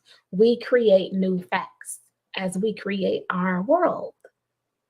So these people are actually bringing in a new reality to something that was really a false reality, depending on how you look at it. And me in this situation, I'm talking about what I deem as a false reality that I grew up in. A lot of them still, that's still their current reality, which makes it their true reality for them. So you see why I say this is like mind bending for me, and it's kind of like, going all sorts of ways. But I've been that first category all my life, and I see it as a good thing because I'm able to break free out of something that I was told was the Truman Show. And I always wanted to be a part of it and couldn't figure out why I wasn't a part. Yeah, me too. So I had a That was infuriating. what was on my mind this earlier this week, and I didn't share it with you, and I want to share it. So Mhm. we were in the movies, my husband and I, and there were some previews for some movies coming up that looked Mhm. really good, but Mhm. also like I would not choose to be in that energy for 2 hours. Like if I Yeah, want to hear about that story, I'll read it and I not love like, that. you know, like I can 2 whole appreciate hours. what you're doing. I can appreciate the importance of the story. I Yeah. will take it in a format that is more acceptable for where I'm wanting to go. Mhm. And so I did. I Googled it and I read about this story, which was a very heartbreaking story. Mhm. And it was about a religion Mm. and people wanting to leave it. Wow. It's a movie that's out now? It's about to be out. I don't Oh, want to name any religions on this call okay. because Okay. there isn't a more important thing that I went through in my journey. Yeah, And it's okay. related to what you're saying about false realities. Yeah. Okay. So it's a religion that I have been curious about. Okay. From a outsider, like not wanting to join, but like, oh, they exist. Okay. Where do they exist? Where could I like Yeah. interact with them a little bit? And I have interacted with Mhm. them a little bit, and it was Mhm. kind of a pleasant, quaint Mhm. experience. Yeah. But then also being mindful that these kinds of stories are very can be common in that kind of Yeah. religious group. So then I Mhm. was Googling, why isn't this religion considered a cult? Mm. I was trying to resolve what the feelings were within me hearing about these stories. Like, why do these Mm. stories keep happening? Why isn't this considered a problem? Why isn't it um, acted upon or anything? And then I Okay. started thinking about your experiences with your religion. There were Yeah. parallels. There were Mhm. lots of parallels. Mhm. And in both instances, and especially in the reason that these were so, um, why it jarred me Mhm. so personally to hear these stories was that it was told in a way that if the people chose to leave that religion, they would not be equipped Yes. to choose the other reality around them. Mhm. Oh, AJ. And so that was the part of it was like, they're not even equipped because they don't even know these things exist. Mhm. Here's the part. Mhm. I went, how is that any different than how all of us are raised outside of religion? Yeah. Culturally, we're not equipped with the manifestation. We're not Mhm. equipped with how the reality could be. Mhm. And then so I just saw it layers upon layers, right? Yeah. What's happening in the small version of your religion experiences and that religion experiences is happening in a much broader version Oh my gosh. with everybody. The playground is the antidote. Yeah. Because exactly, because even the write-ups that I found of these people leaving were Hmm. written from a very bleak 3D way of they don't have this, this, this. And I'm like, yeah, but if those people are called to leave, then they're called to the solutions. You know, I feel like this is a major breakthrough right now. Um, and it's going to have a lot to do with what we were discussing last night in the last part of our text messaging, what we were going to go to bed meditating on. I feel like once we get our audience with who we were speaking about, or whomever, because that's the other part of me. That's kind of that's a placeholder Yeah, representative of the kind of yes, interaction we would like. because yes, because we We don't don't know. know of who it actually is. Yes, you But never the know. It existing may role. include and Mhm. but not limited to, Uh-huh. right? Okay. So once we receive what we were talking about, well, no, not even that. Scratch that thought. The proposal shall include exactly what you just said. Like the clip that we just had, that's, I'm not going to say exclusively who needs our playground, but they need our playground because that's helpful for me. The playground is helpful for me dealing with this trauma. And then you said jarred, and jarring helps you release trauma. It helps you break free from trauma that's inside. Have you ever noticed that after you go for a run or if you do some strenuous exercise that you start to just like you want to release the acid in your joints and you start to kind of do things to let go of that trauma? Well, there are techniques that I'm learning about that were in the screenshot that I sent to you, including, EFT tapping, but other all these different techniques that I had never even heard of. I heard of EFT, but that help people release the trauma. And I'm like, oh good, I'm gonna start doing those things. I'm gonna start trying those. They're Mm. almost like exercises that you are doing that cause you. Oh, and the illustration that was used was that children release their trauma right away. Pets do too when they shiver in a traumatic situation. So if something scary is happening, they shiver. And dogs during what, rainstorms and stuff like that, right?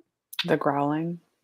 The growling and like when you said jarring, you made me think about like literally what we physically do with our body to rid ourselves of trauma so that it doesn't build up and stay stuck Hmm. within, but it's, sorry, instantaneously released as the trauma is occurring.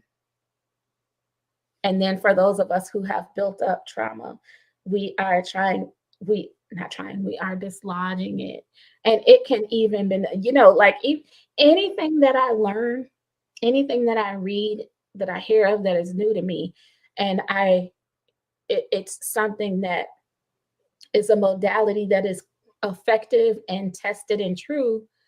I can use it through alchemy. I don't have to necessarily go to that doctor or anything. I instruct my cells in my mind and tell my body, this is what we're doing.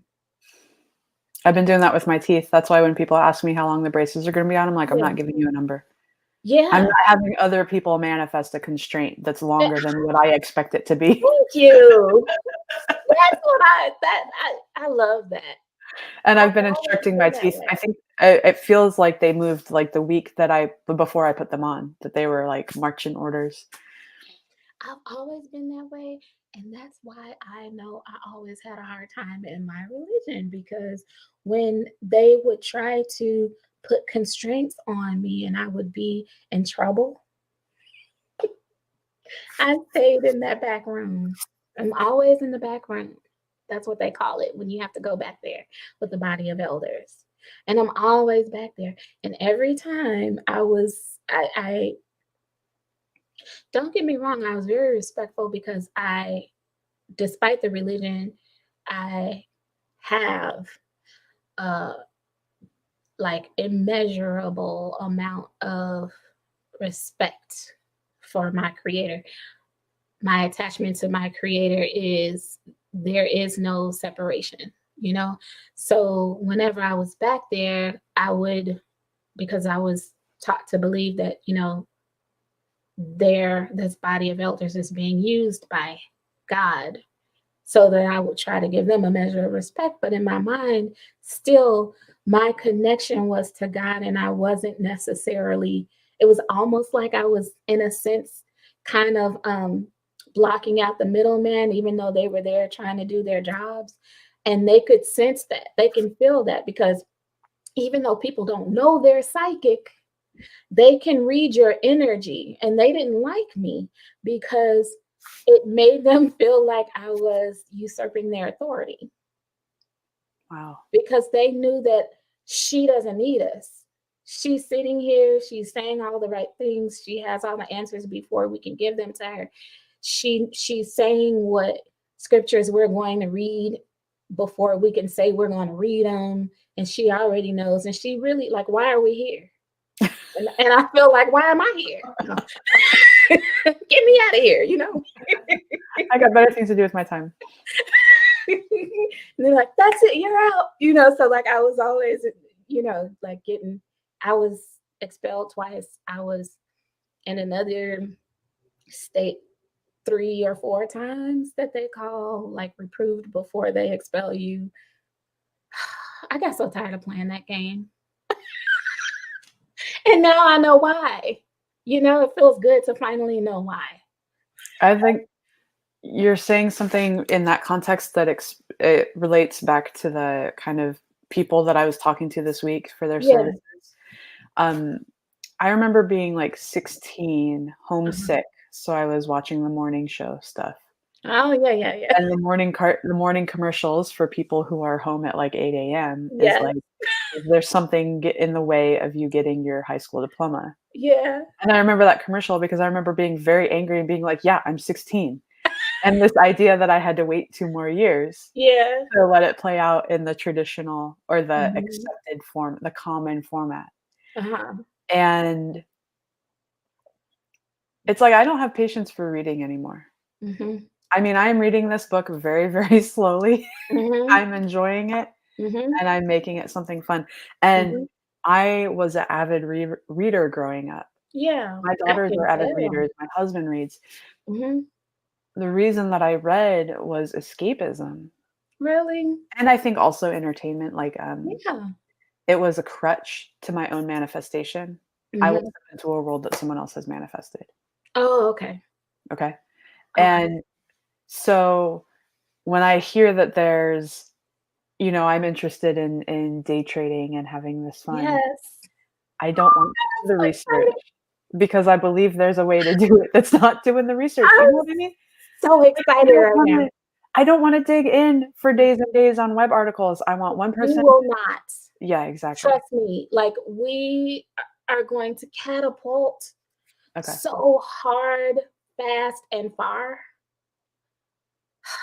that I am so excited I can't even contain myself right now. Yeah. That's why I sent those screenshots. Yeah. And people, it's like I'm shedding that whole belief of, "But I have to know all the rules before I go in." I don't. You do not. There's always the shortcut straight to the destination. Yes. And Straight to the destination. so, of course, that's the focus of our conversation from last night, and Yeah. extends to all things. Yeah. And so I was imagining the conversation I would have with the person we would connect with, Yeah. and them asking, "Have you read any of my books?" And my answer is gonna be no, because I'm a quick learner, and Yeah. I believe that sitting down with the book Yeah. impedes my growth. It is literally a slowing down mechanism. Yeah. You want to hear something crazy? Okay. Our cells our DNA, our genetic makeup will allow us to not only bypass the information, but it will allow us to absorb the information in a way different than traditionally done. So you don't have to necessarily read it. You can have the book in your presence, and you can hold the book. You can sleep with the book. You can become one with the book's energy, and you will absorb the necessary information from the book into your own data, which Mhm. is the memory in your cells and in the memory in your DNA. Because we all are one, right? We're all whole, we're all one with the universe. Knowledge is only being passed around, it's not really new, it's not really created. Just like energy is neither created nor destroyed, the same thing with knowledge and inventions and all that kind of stuff. These are things that have already in some other place and time has been utilized in some way. Granted, probably even thousands of years ago, but if the time is now for it to recirculate, then and we present ourselves as someone who is willing, then we will receive the information. And that's what I love about GI. We are willing participants with the universe. And then the balance there is like, okay, willing and also active. So Mhm, so the game becomes for me, mhm, what is the most pressing action to what is the most impactful action to take? And the mhm. sitting down and the reading the book is that hasn't really been my pressing action for like a year now. Yeah, I know what you With any mean. book, with any book.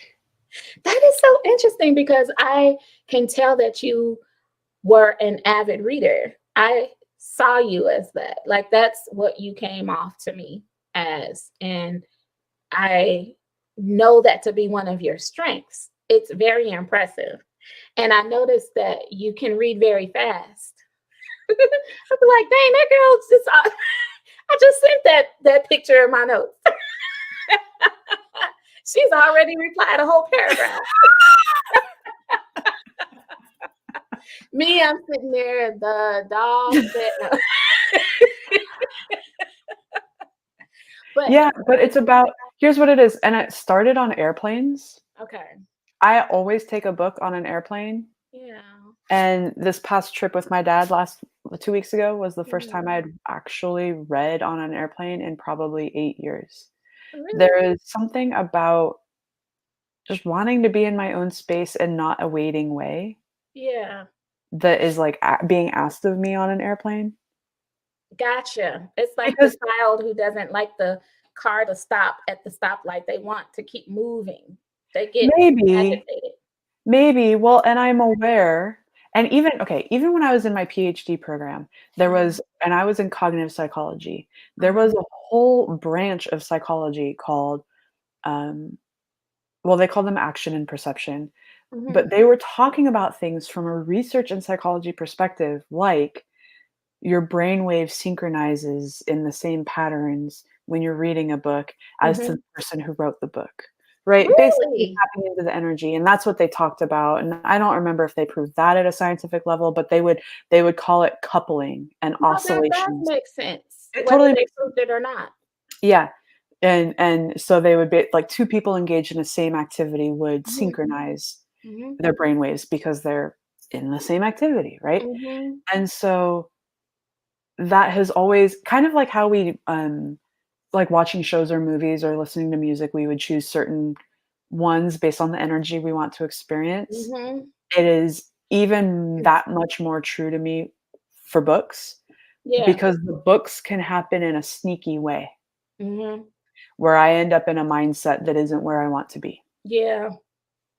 That's how I am with everything, movies, books. Like I told you, that TikTok, Yeah, the little boy, yeah. he was saying, and if I and by me saying this, they probably everybody probably knows who he is because he's viral. Um, but this little kid, he's pretending to be emo, and he's saying, "I want to kill my mom. I want to kill my dad. I want to kill my grandma." So I had to. I'm like, at first, just because I had seen some of the prior videos before coming upon that one, and he was cute and he was adorable. But then it was like when I heard that one, I'm like, I don't want that in my head. So I literally, to the same tune, I started singing, "I really love my mom.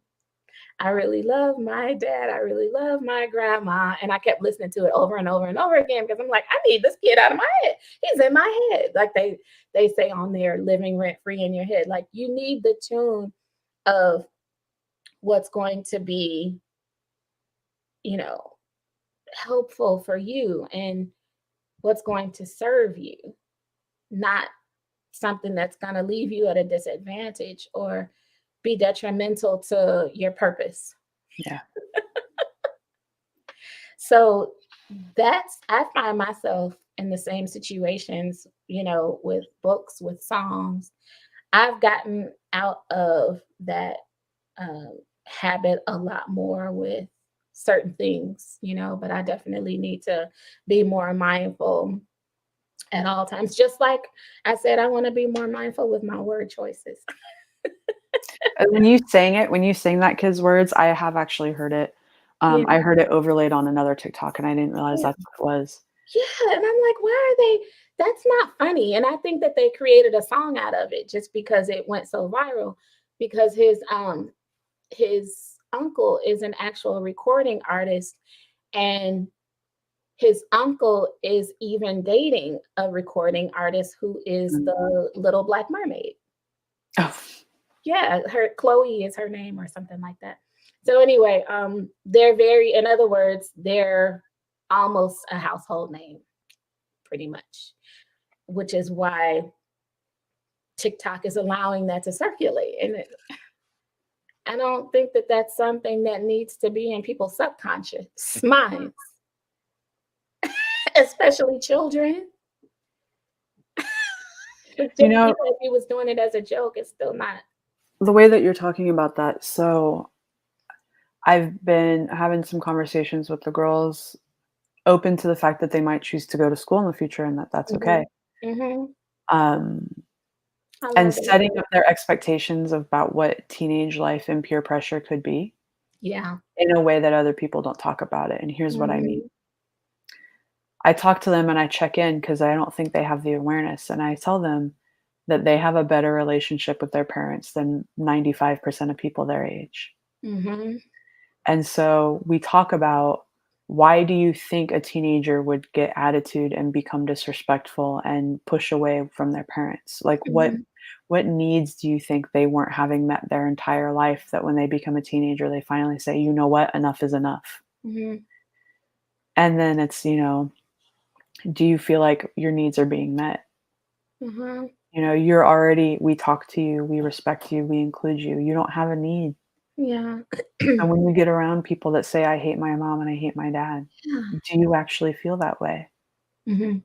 And just getting kind of setting the stage for, and they're gonna choose what they choose, and, we all try on Mhm. different energies, and if that's what they choose to try on. But really helping them to see that the starting place that other people are coming from is already one from more hurt than where they're coming from. Mhm. And so they could choose whether or not to step into that. I love that you had that conversation with them. 'Cause I don't think they have the privilege. I don't think they have the awareness of the privilege of what they have.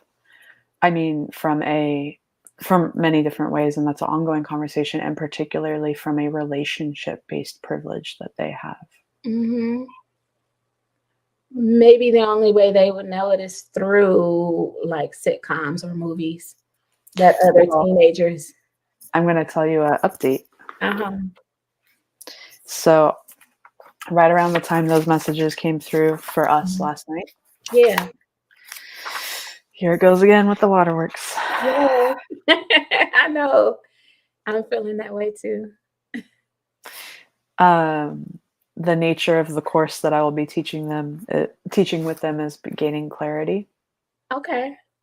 down to the questions to ask them to spark their own creative genius on what their contributions will be.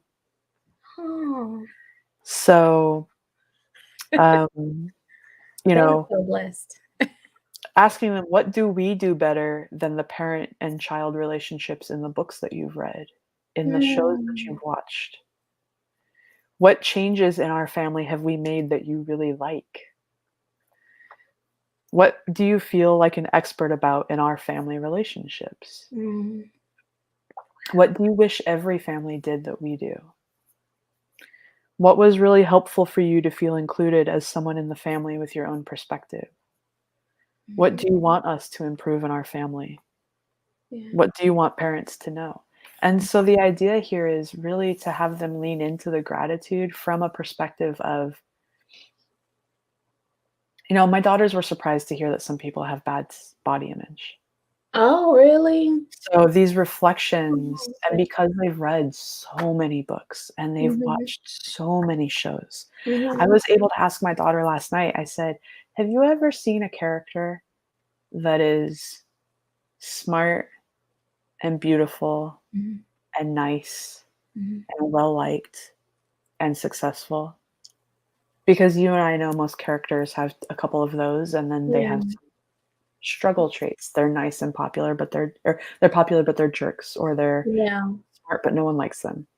And I mhm, said to my daughter, "Because you have all those things, mhm, and you can be all those things, and people mhm, are taught it's not fair that she's smart and beautiful and tall because they think they don't have it too." So they mhm, use the fairness language. mhm. I believe that this course will be its strongest from them actually feeling capable of teaching other children what they know. Oh, And so my role is to help ask the right questions mhm, to get them into that space of confidence mhm, so that we can start brainstorming on what because the topic of the course will not become apparent to us until we have brainstormed ideas mhm. of what we really feel we're good at, we've embodied, we're working towards that we could explain to other people. You're And then go ahead. the topping on the cake, the icing on the cake is that when I reach out to Yeah. the homeschool Facebook groups, it will be Mhm, presented as my daughters are learning a lesson in entrepreneurship. This mhm, is a course we'd like to try. $30 a family because $10 goes to me, $10 goes to each daughter. It is a mhm. shared experience. So it's a positioning of empowering them Mhm, in every aspect of it. mhm. Yeah, and it's so funny. I just when I was going through some mail, I saw an offer for like you can open a Chase checking for your child. Yeah, I think the ages were 11 to 17 or something like that. Okay. Yeah, but anyway, yeah, they're so blessed to have you as a mom. Thank you. Wow, you're such a good mommy. Because doesn't that feel different than when I talked about I realized because previously when I said it was connecting with people you disagree with, that Mhm, was me projecting that that was a need I was having. mhm, So if I'm co-creating with them, I can't unilaterally decide what the topic is. mhm, Just like with the playground we share. mhm. Our kids are very capable. They come up with a lot. We know they teach us a lot. So they'll be able to come up with a lot just in having that discussion with them, asking them those questions and having them respond, getting their thinking caps on. But the goodness that we're blessed with from spirit, it's such a honor and a privilege to be able to utilize it in dealing with our children. And not that this is something that we're interested in capitalizing on, at least not. It's almost something that spirit has to tell us, okay, it's time to capitalize on it. But Go do this. Yeah, then that's exactly what ours yeah. yeah, like the goodness that we're imbued with, that we imbue in our children, the world needs it too. Not everybody has good moms, you know? And so that's what you heard in my excitement when you heard or when you first told me about the things that you were interested in creating, like a history class or like what you're doing now with the girls and all that kind of stuff. Like my excitement is because you have such a gift to offer the world. And like my legs are doing this. You have such a gift to offer the world. And that's why this whole thing with GI is so freaking exciting, because the gifts that we've been given is not something of our own originality. We're receiving these. We're receiving these. And it's fun to receive them. They are beautiful. They are fulfilling. They are nourishing. They are life sustaining, they are empowering. And when we get to share them with others, it's not as fun to keep it to ourselves. It's so much more to be, you know, obtained from all of this when we get to expand it. And And it's it fun and when it that's just flows, when you get yeah, the right when the direction when the focus is finally in the right direction and it comes. That's why I'm so giddy about that stuff from last yeah, night, is like, this is yeah, gonna me happen so too. fast because 'cause we're finally on point. We're Yeah, finally looking to the right place, yeah. asking the right questions. And it's divine timing, because as it gets to this point, once it starts to get to this point and it snowballs, it ends up in a situation where you have a lot of people in the community who think that things should not be monetized, that they ought to be free. And so, yeah, it is free because it's in your DNA and it's in my DNA. But if you're not going to pull it out of your DNA, I'm going to have to help you pull it out of your DNA. And that's not a problem. We are doing that right here and right now for free. What ends up happening is the demand becomes so strong that we get pulled different ways. And now, without us even requesting anything, you have people throwing things at you, begging for your time You because know, of the demand. I'm glad that you bring that up because that was a little bit of the shadow. Hmm. When I mentioned, "No, I haven't read any of your books," Oh, yeah. the others I did one of those perspective jump into their perspective. Yeah. How am I received from them Hmm. if I show up and say I haven't done diligence? Mm. And the way that I resolved it was, Hmm. first of all, our intentional energy is so pure. Yeah. We're not asking to only take. We're asking to further the embetterment for everybody, Yeah. and that will be felt by Hmm. the right people. It will. And they're going to see in us the potential, the commitment, the action. Yeah. Because, my one of my personas when I'm walking wants to construct the email in my head. Hmm. And so I was playing around with, ask these people, they can Yeah. tell you how all in I am. And it was like, mm-mm, Hmm. don't rely on having to say someone else's name. Hmm. Because that intentional energy, if I show up in that intentional energy says, I know you don't believe me. I can tell you who to go to so you do Yeah. believe me. Yeah. And that's not the intentional energy. The intentional energy is, I believe me. Yes. Do you want in on this? Hmm. And I believe you will ask yourself Yeah. if it feels right. And I believe it will feel right for you Yeah. because I'm being told to ask you. Hmm. That's a very different intentional energy. It really is. Because what it does is it causes alignment Mhm. through the law of attraction, and things just start to sync up.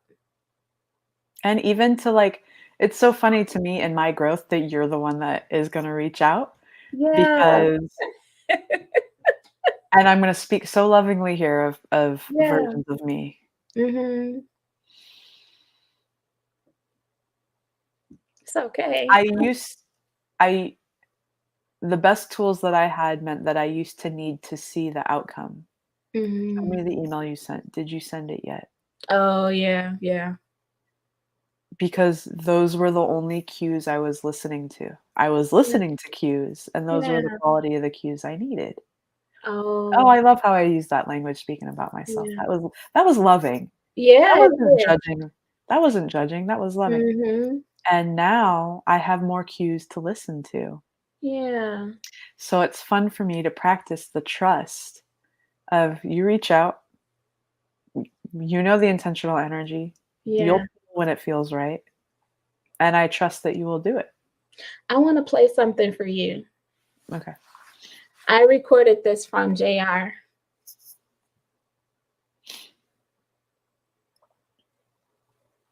Let's see, where did I put it? Oh, here it is. Okay. Let me know if you can hear it clearly too.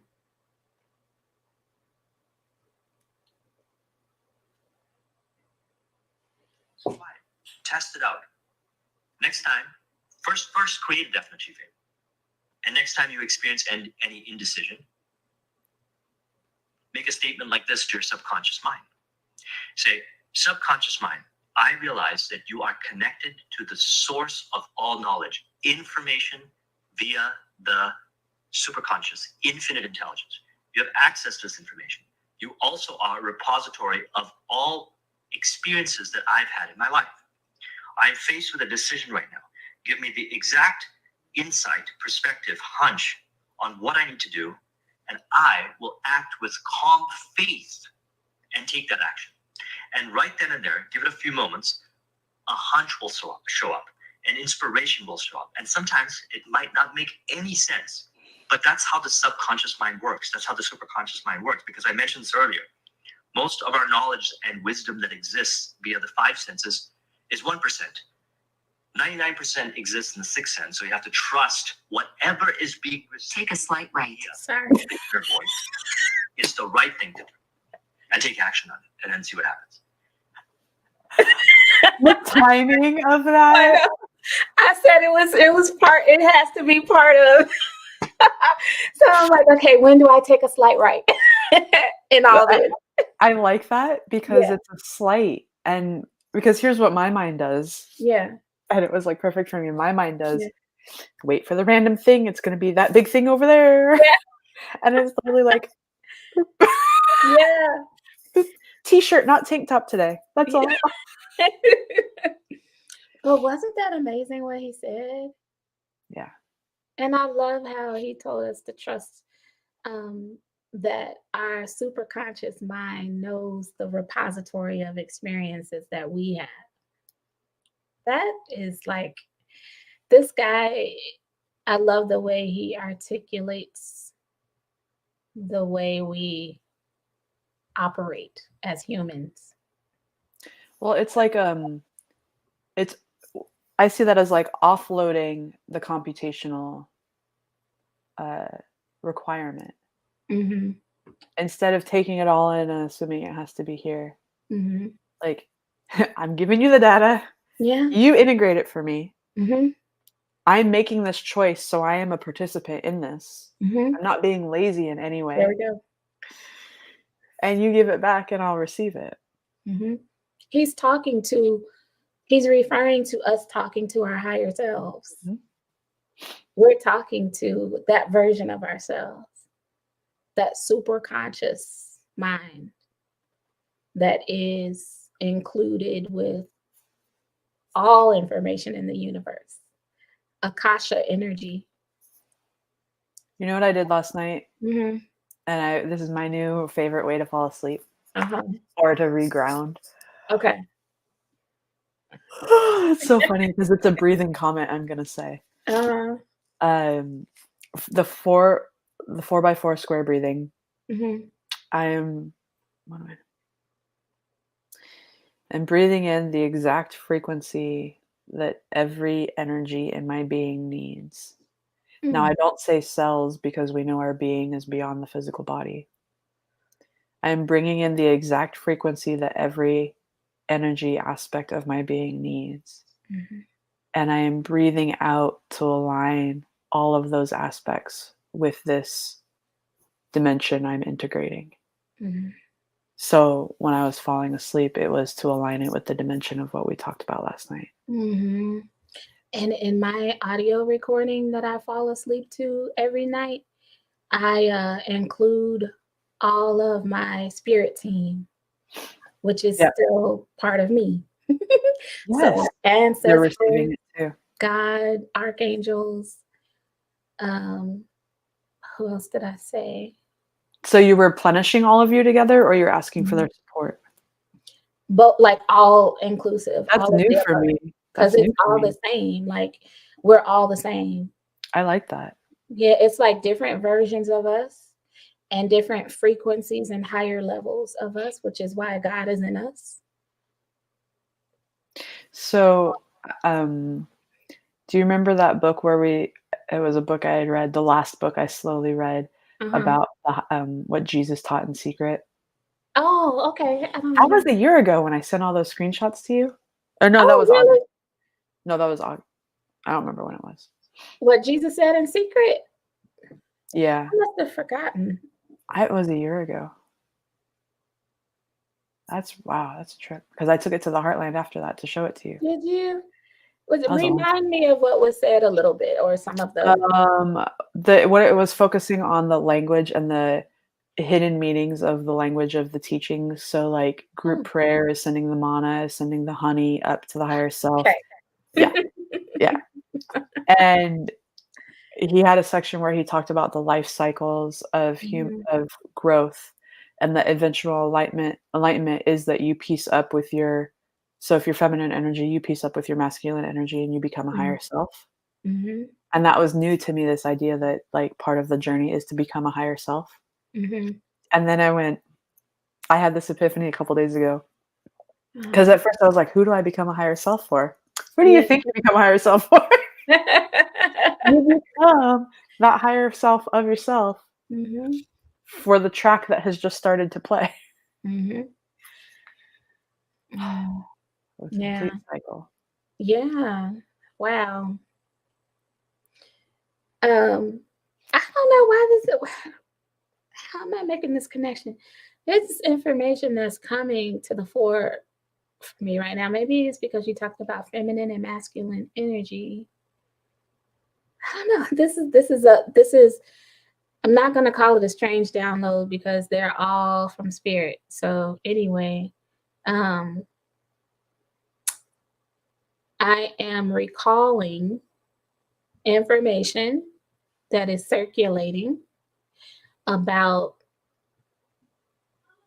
men and women and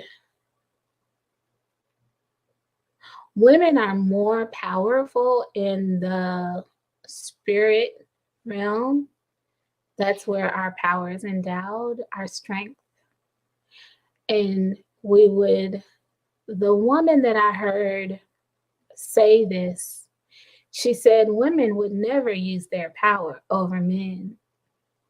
It would be unfair should they try to use their power over men. The same way men, it would be unfair for them to physically use their physical power over a woman in the 3D. Hmm. So they have the power that they do or the strength that they do physically for various reasons, for various purposes in our life experience here on earth. And women have more strength in the other realm.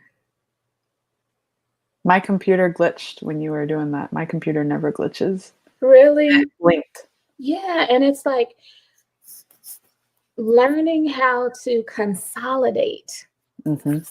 our strengths. You know what that reminds me of? Mhm. Again, one of the funny memes. I'm mindful. I saw a tweet that said we all need that content friend that we can just share content with, and I Yeah. realized that was the role I had assigned to you, so I stepped Oh, back. But yeah. this is an important one. Uh-huh. this person says, "We give morning people way too much power. Them not being functional after 8:30 PM is okay, but me not being functional before 8:30 AM is not somehow." Yeah, yeah. And it made me think of that from a very, like, we give to give only the three-dimensional strength, to assign only that power, Mhm, and to not assign the power of the intuitive five-dimensional power. mhm, I'm not phrasing it as ideally as I wish, mhm, but the concept is it is balanced for a mhm, reason, mhm, and leaning into whatever versions you're gifted with, mhm. because we know that all people have both to Right, varying degrees, to varying degrees. But and oh, go ahead, leaning I'm into sorry. all of it is what creates the balance. Yeah, and it makes me think of the male and the female tools, which again, like the puzzles that we talked about, right? And one is very external and one is very Mhm. internal. Oh, Yeah, that's interesting. yeah, like we're not meant to use our strengths against each other. They're supposed to join, Mhm. and they're not meant to be used in a negative way whatsoever. You're giving me, like, a whole new perspective on the marriage partnership, Mhm. because I have chosen my independence at the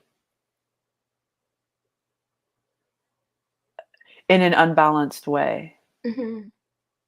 to really grow my independence in the marriage and in the family, and Mhm. now it's time to grow that partnership Mhm. of each other's strengths. I wanna say something right here. Mm. Your 2 daughters are so beautiful. How did they come about? Right? Isn't that something for us to think about? I love thinking about that now. Mm. We create when we're not doing anything to harm each other, our lives reflect the beauty in that, right? And like, I laughed because that really puts to it's like the ultimate evidence for that age-old fear of, "I'm gonna damage my kids."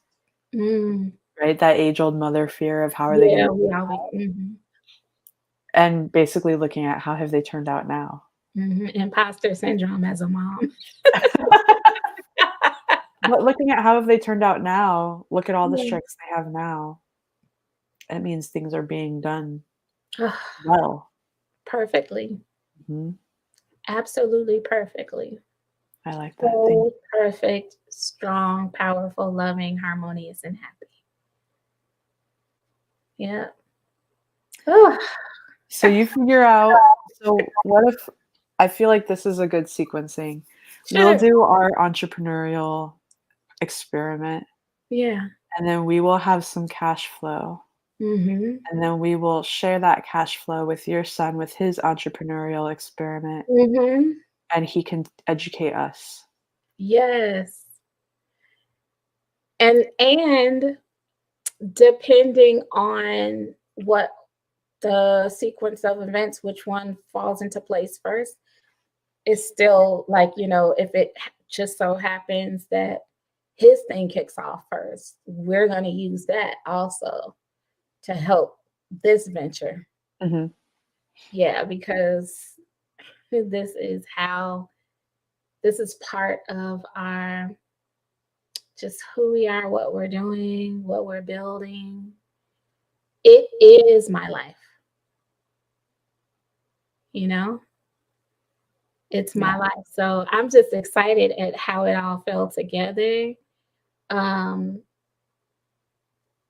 it releases me from like any expectations because of the fact that it fell into my hands the way I asked. And even about your friend, once if oh, I'm set for Tuesday.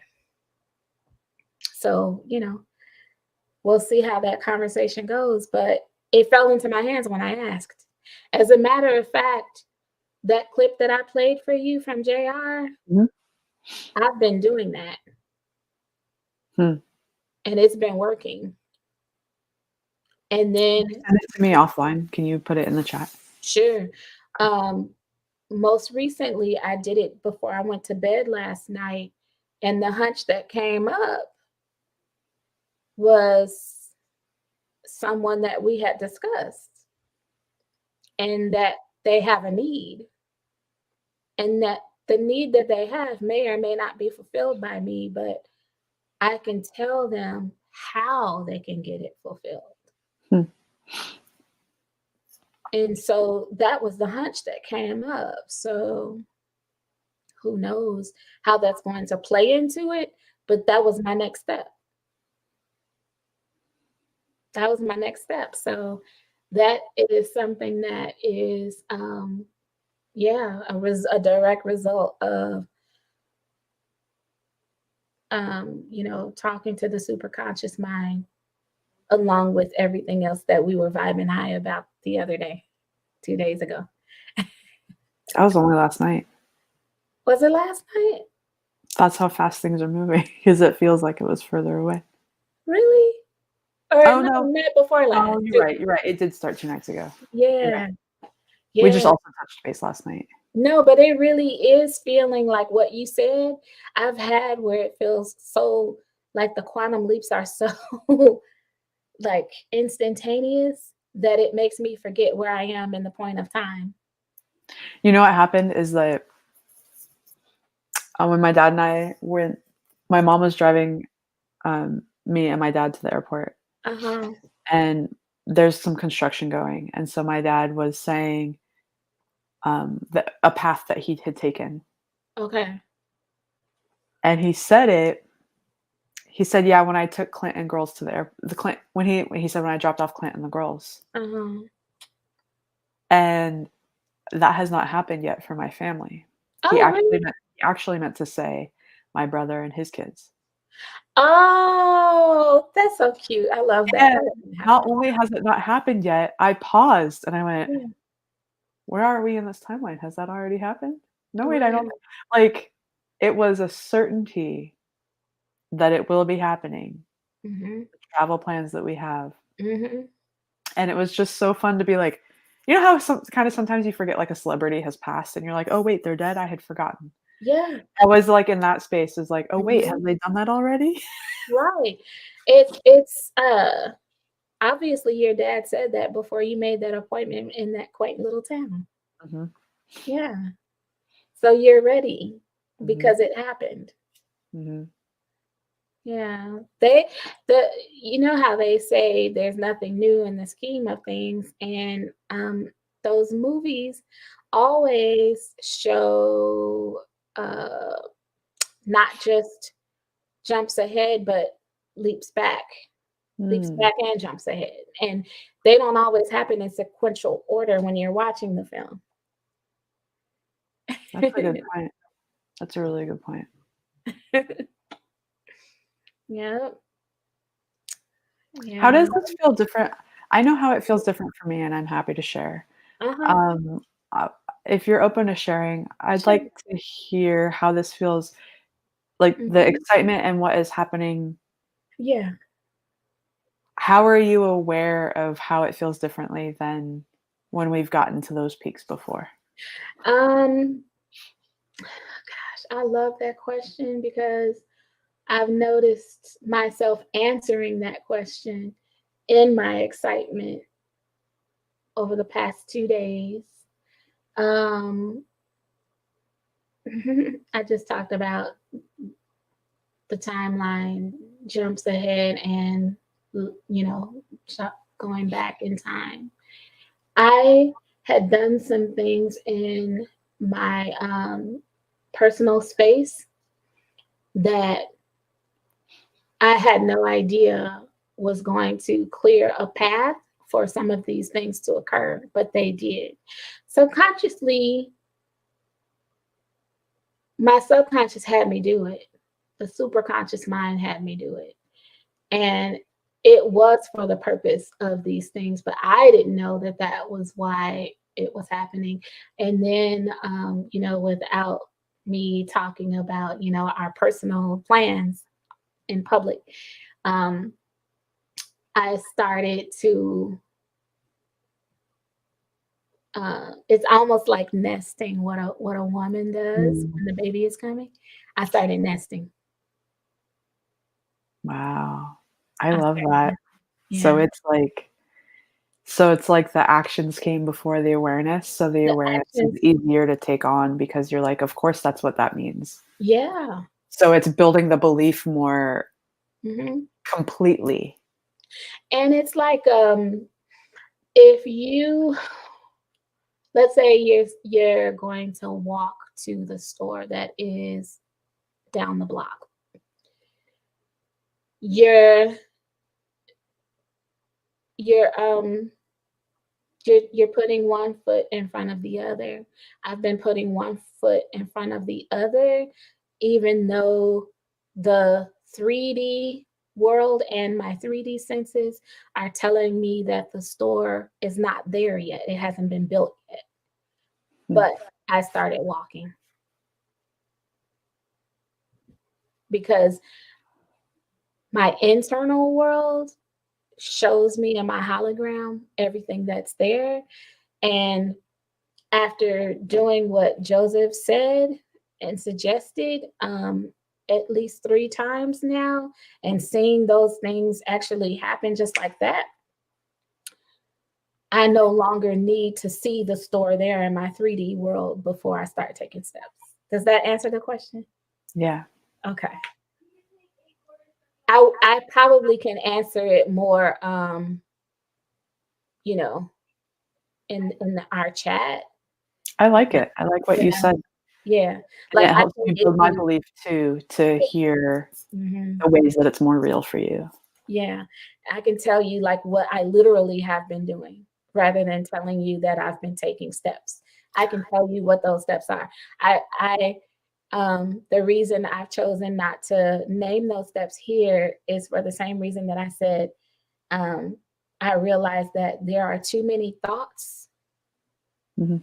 circulating, and that's why I've chosen to, like make some changes. That's it, yeah, and you said that, and I had been feeling that too with some of the Yeah. changes I had been making. Yeah. Let me just so you don't hear me swallow. Okay. Yeah. So. Yeah, I like that. Thank you for sharing that 'cause Mhm. it's a point we know we've gotten to, Yeah.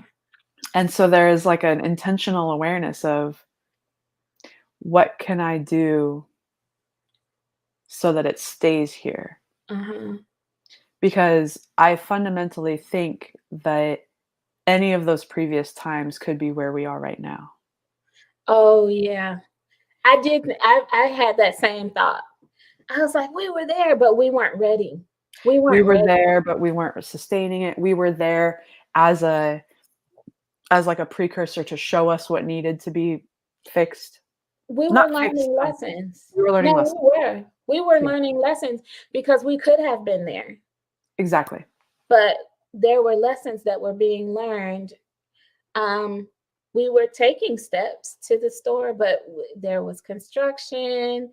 The construction was part of all of our individual trauma, Mhm. different things or whatever, right? And And we learned so, so much. huh?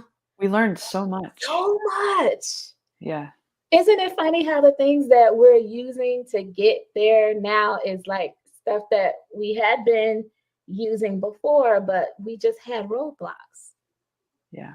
That's Yeah, it. the tools are the same, Yeah. but the expectation is different. Yeah. Like, I feel like my expectation is just like, even the way other people are talking about things, like, someone Mhm. not me said, "When you're not living here next year." Mhm. And it's like, okay, so they're ready too, in, like, a loving way, Mhm. everybody is gearing up for that shift Mhm. because it happens when it's right for everybody. Mhm. It does. Or, to put it a different way so that it's not holding back, the Mhm. timing is divine. It's so divine in so many ways. We can't even begin to describe all the little intricacies. But the thing that I noticed too in this web of things is that um, one thing remains the same, is universal laws and right and law of attraction and all that. And so um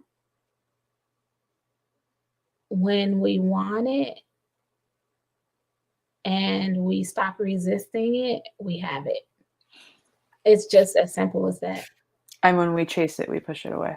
Mhm. It's literally so I'll tell you how Oh, I it's just want to say real quick, you oh, yeah. notice that now that we've stopped chasing, we had stopped chasing. Mhm. So it's different because previously I can point to times. This isn't the only perspective, but there are definitely perspective aspects around the money part. Yeah.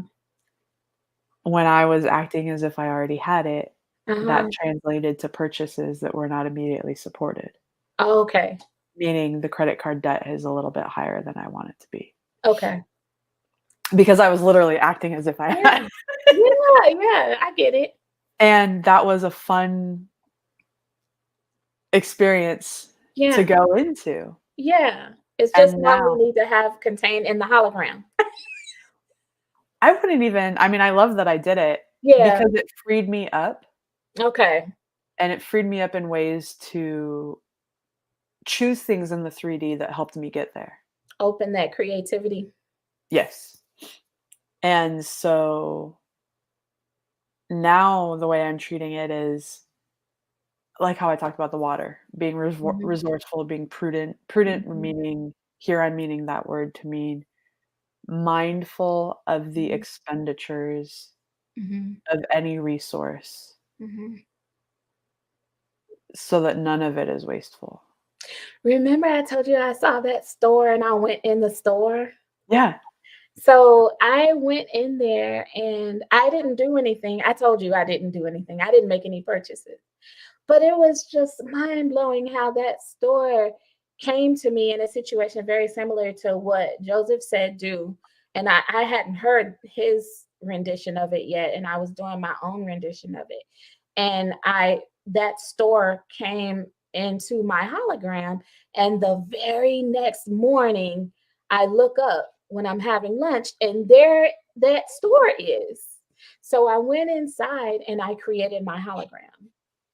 From And inside the store? yes, from inside the store, because it showed me that, wow, my subconscious mind told me what to do. I wouldn't have done it otherwise. And it reopened me up to being in in that energetic space or in that head space of spending money where lately I hadn't been. I don't buy so much as uh, the only things that I'm purchasing are household items. That's it. Needed household items. But it's like, no, you can't be manifesting all these things and not shopping. You need to feel the experience and let the emotion from the feeling draw it to you. And so my subconscious mind put that store in my head. And then lo and behold, I'm at that store.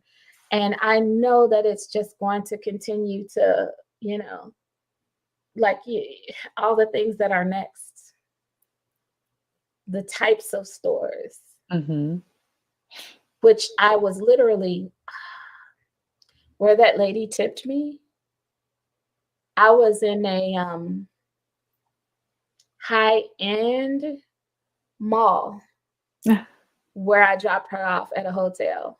But it Wow. was the outdoor kind. So like you're driving down all these streets and you see all these high end stores.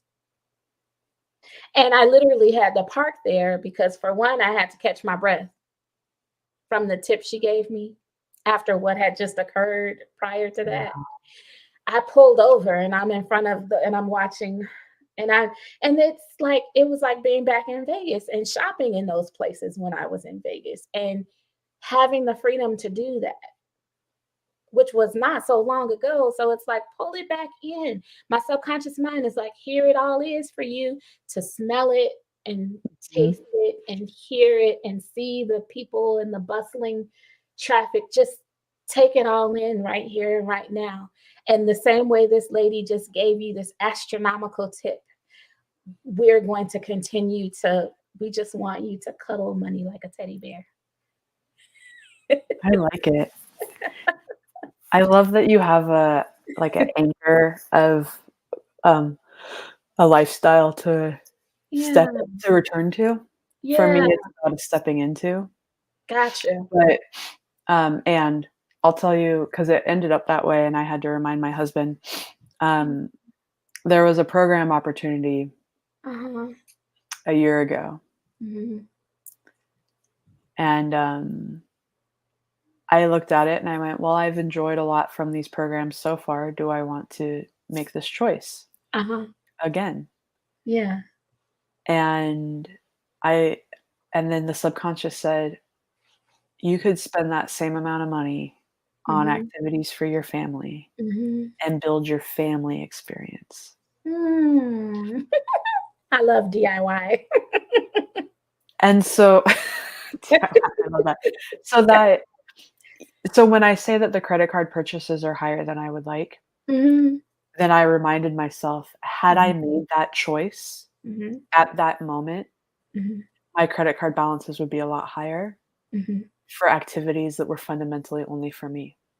Mhm. So yes, the credit card is a little bit higher than, my quote unquote comfort level, but Mhm. as you've heard me say how I've talked about it, that's part of the trust in the gap experience is Yeah. sometimes making the spend before the prices are there. For me and my growth, I'm not a financial expert. People make their own choices Mm. because it needs to be done in a healthy manner. Mhm. And it's that making those spends to have the experiences to put us in that alignment to receive Mhm. it. I wanna read something to you really quickly. It's short. Okay. Um, And what I got on this call right now is another one of those, mhm. are you looking to trade in your car? Oh. The dealer that I go to, "Are you looking for a car, truck, or SUV? We wanna trade in your car." And so my Mhm. belief and my mindset and what I had experienced my whole life was keep the car until the car doesn't work. And now I'm Mm. getting all these notifications, I'm becoming comfortable with the idea of trading in the van that I love so much to Yeah. upgrade the vehicle that's getting us places. Okay.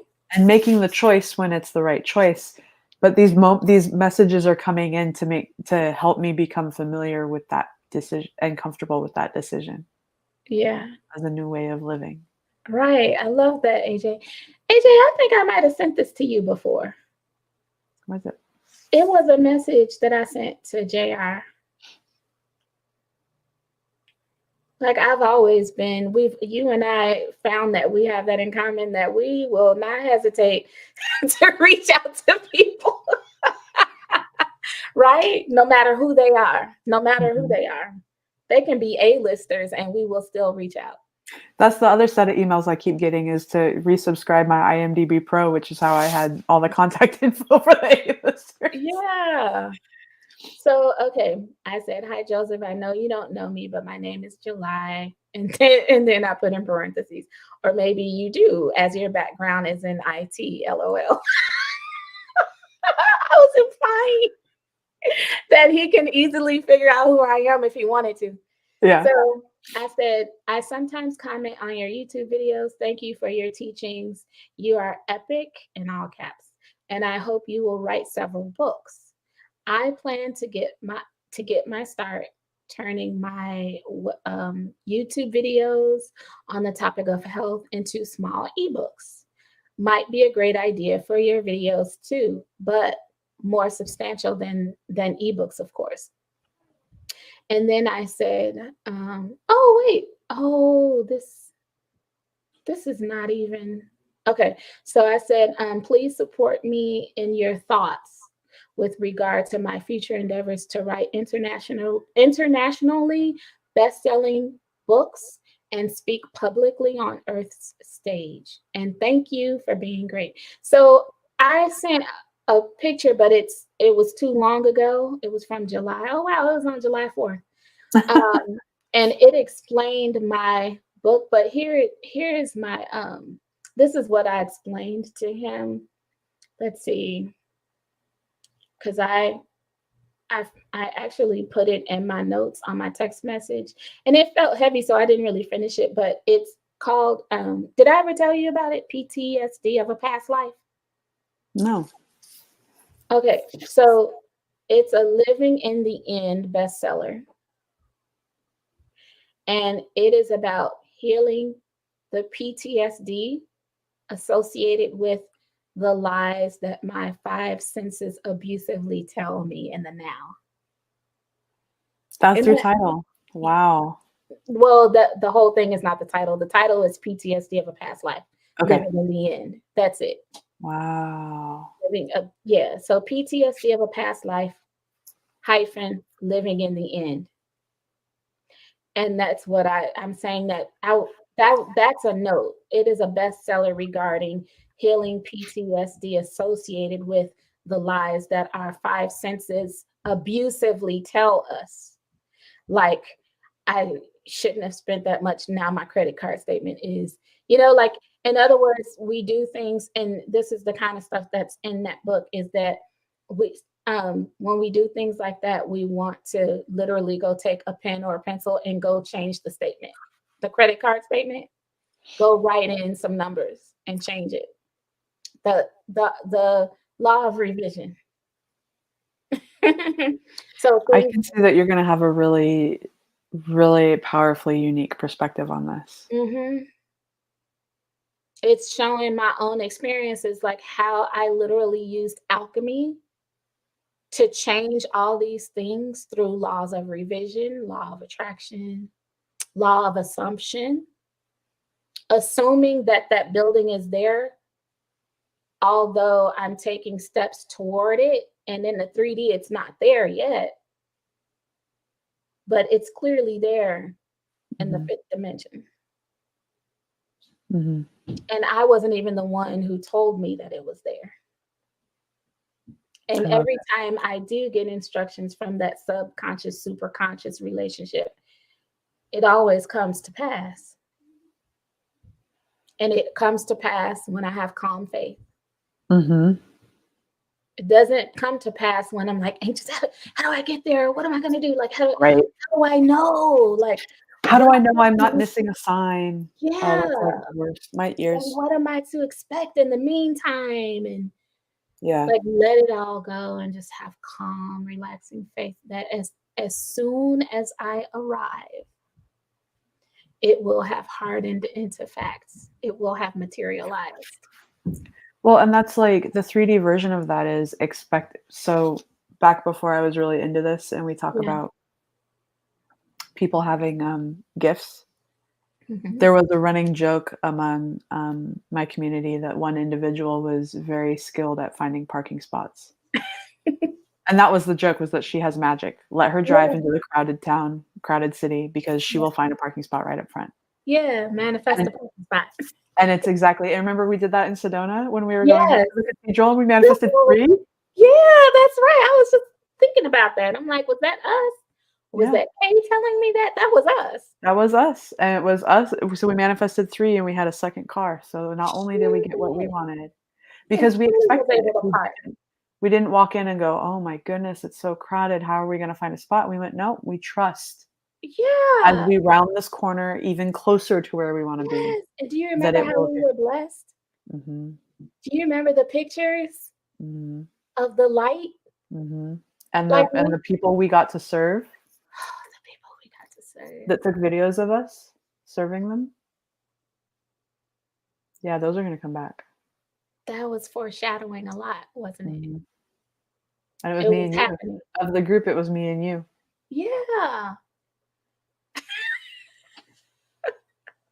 It was so natural how it worked together. I sat down and started talking, you sat down and started talking, Yeah. and it was integrated. She was on our playground Mhm. 'Cause and we she was created an ready to play. energy ball. Mhm. And we were being filmed and we were comfortable with it. Yeah. It was natural, nothing about it was a putting on show or anything. Right. Yeah. Do you remember how thankful she was? Yeah, it I made a live huge. for that. I Mhm, live for that connection. mhm, That connection is a triune connection. It starts at the top of the triangle and it goes down to the left to me, and then it goes over to the person that I am giving it to. And then from that person, they send thanks back up to whom it originated with. And they think they're thanking me. But some people are awake and they know who they're thanking. You called it a triune? Yeah. I haven't heard that word before. I know I heard it in my old religion. Oh, okay. They say it's like when they talk about the Trinity, Uh-huh. they say that it's a triune God. Oh. Triune. My right ear is popping and saying we need to be done. Yeah, it's time, isn't it? Yeah. I'm so hungry, but Me like too. it's amazing that I'm not famished. Like Yeah. depleted. I'm not Because we stepped in a different space. Yeah. I love you. I love you too. Thank you. I Enjoy will your be day. seeing you in the chat. You too. All right. Bye. Take care. Bye.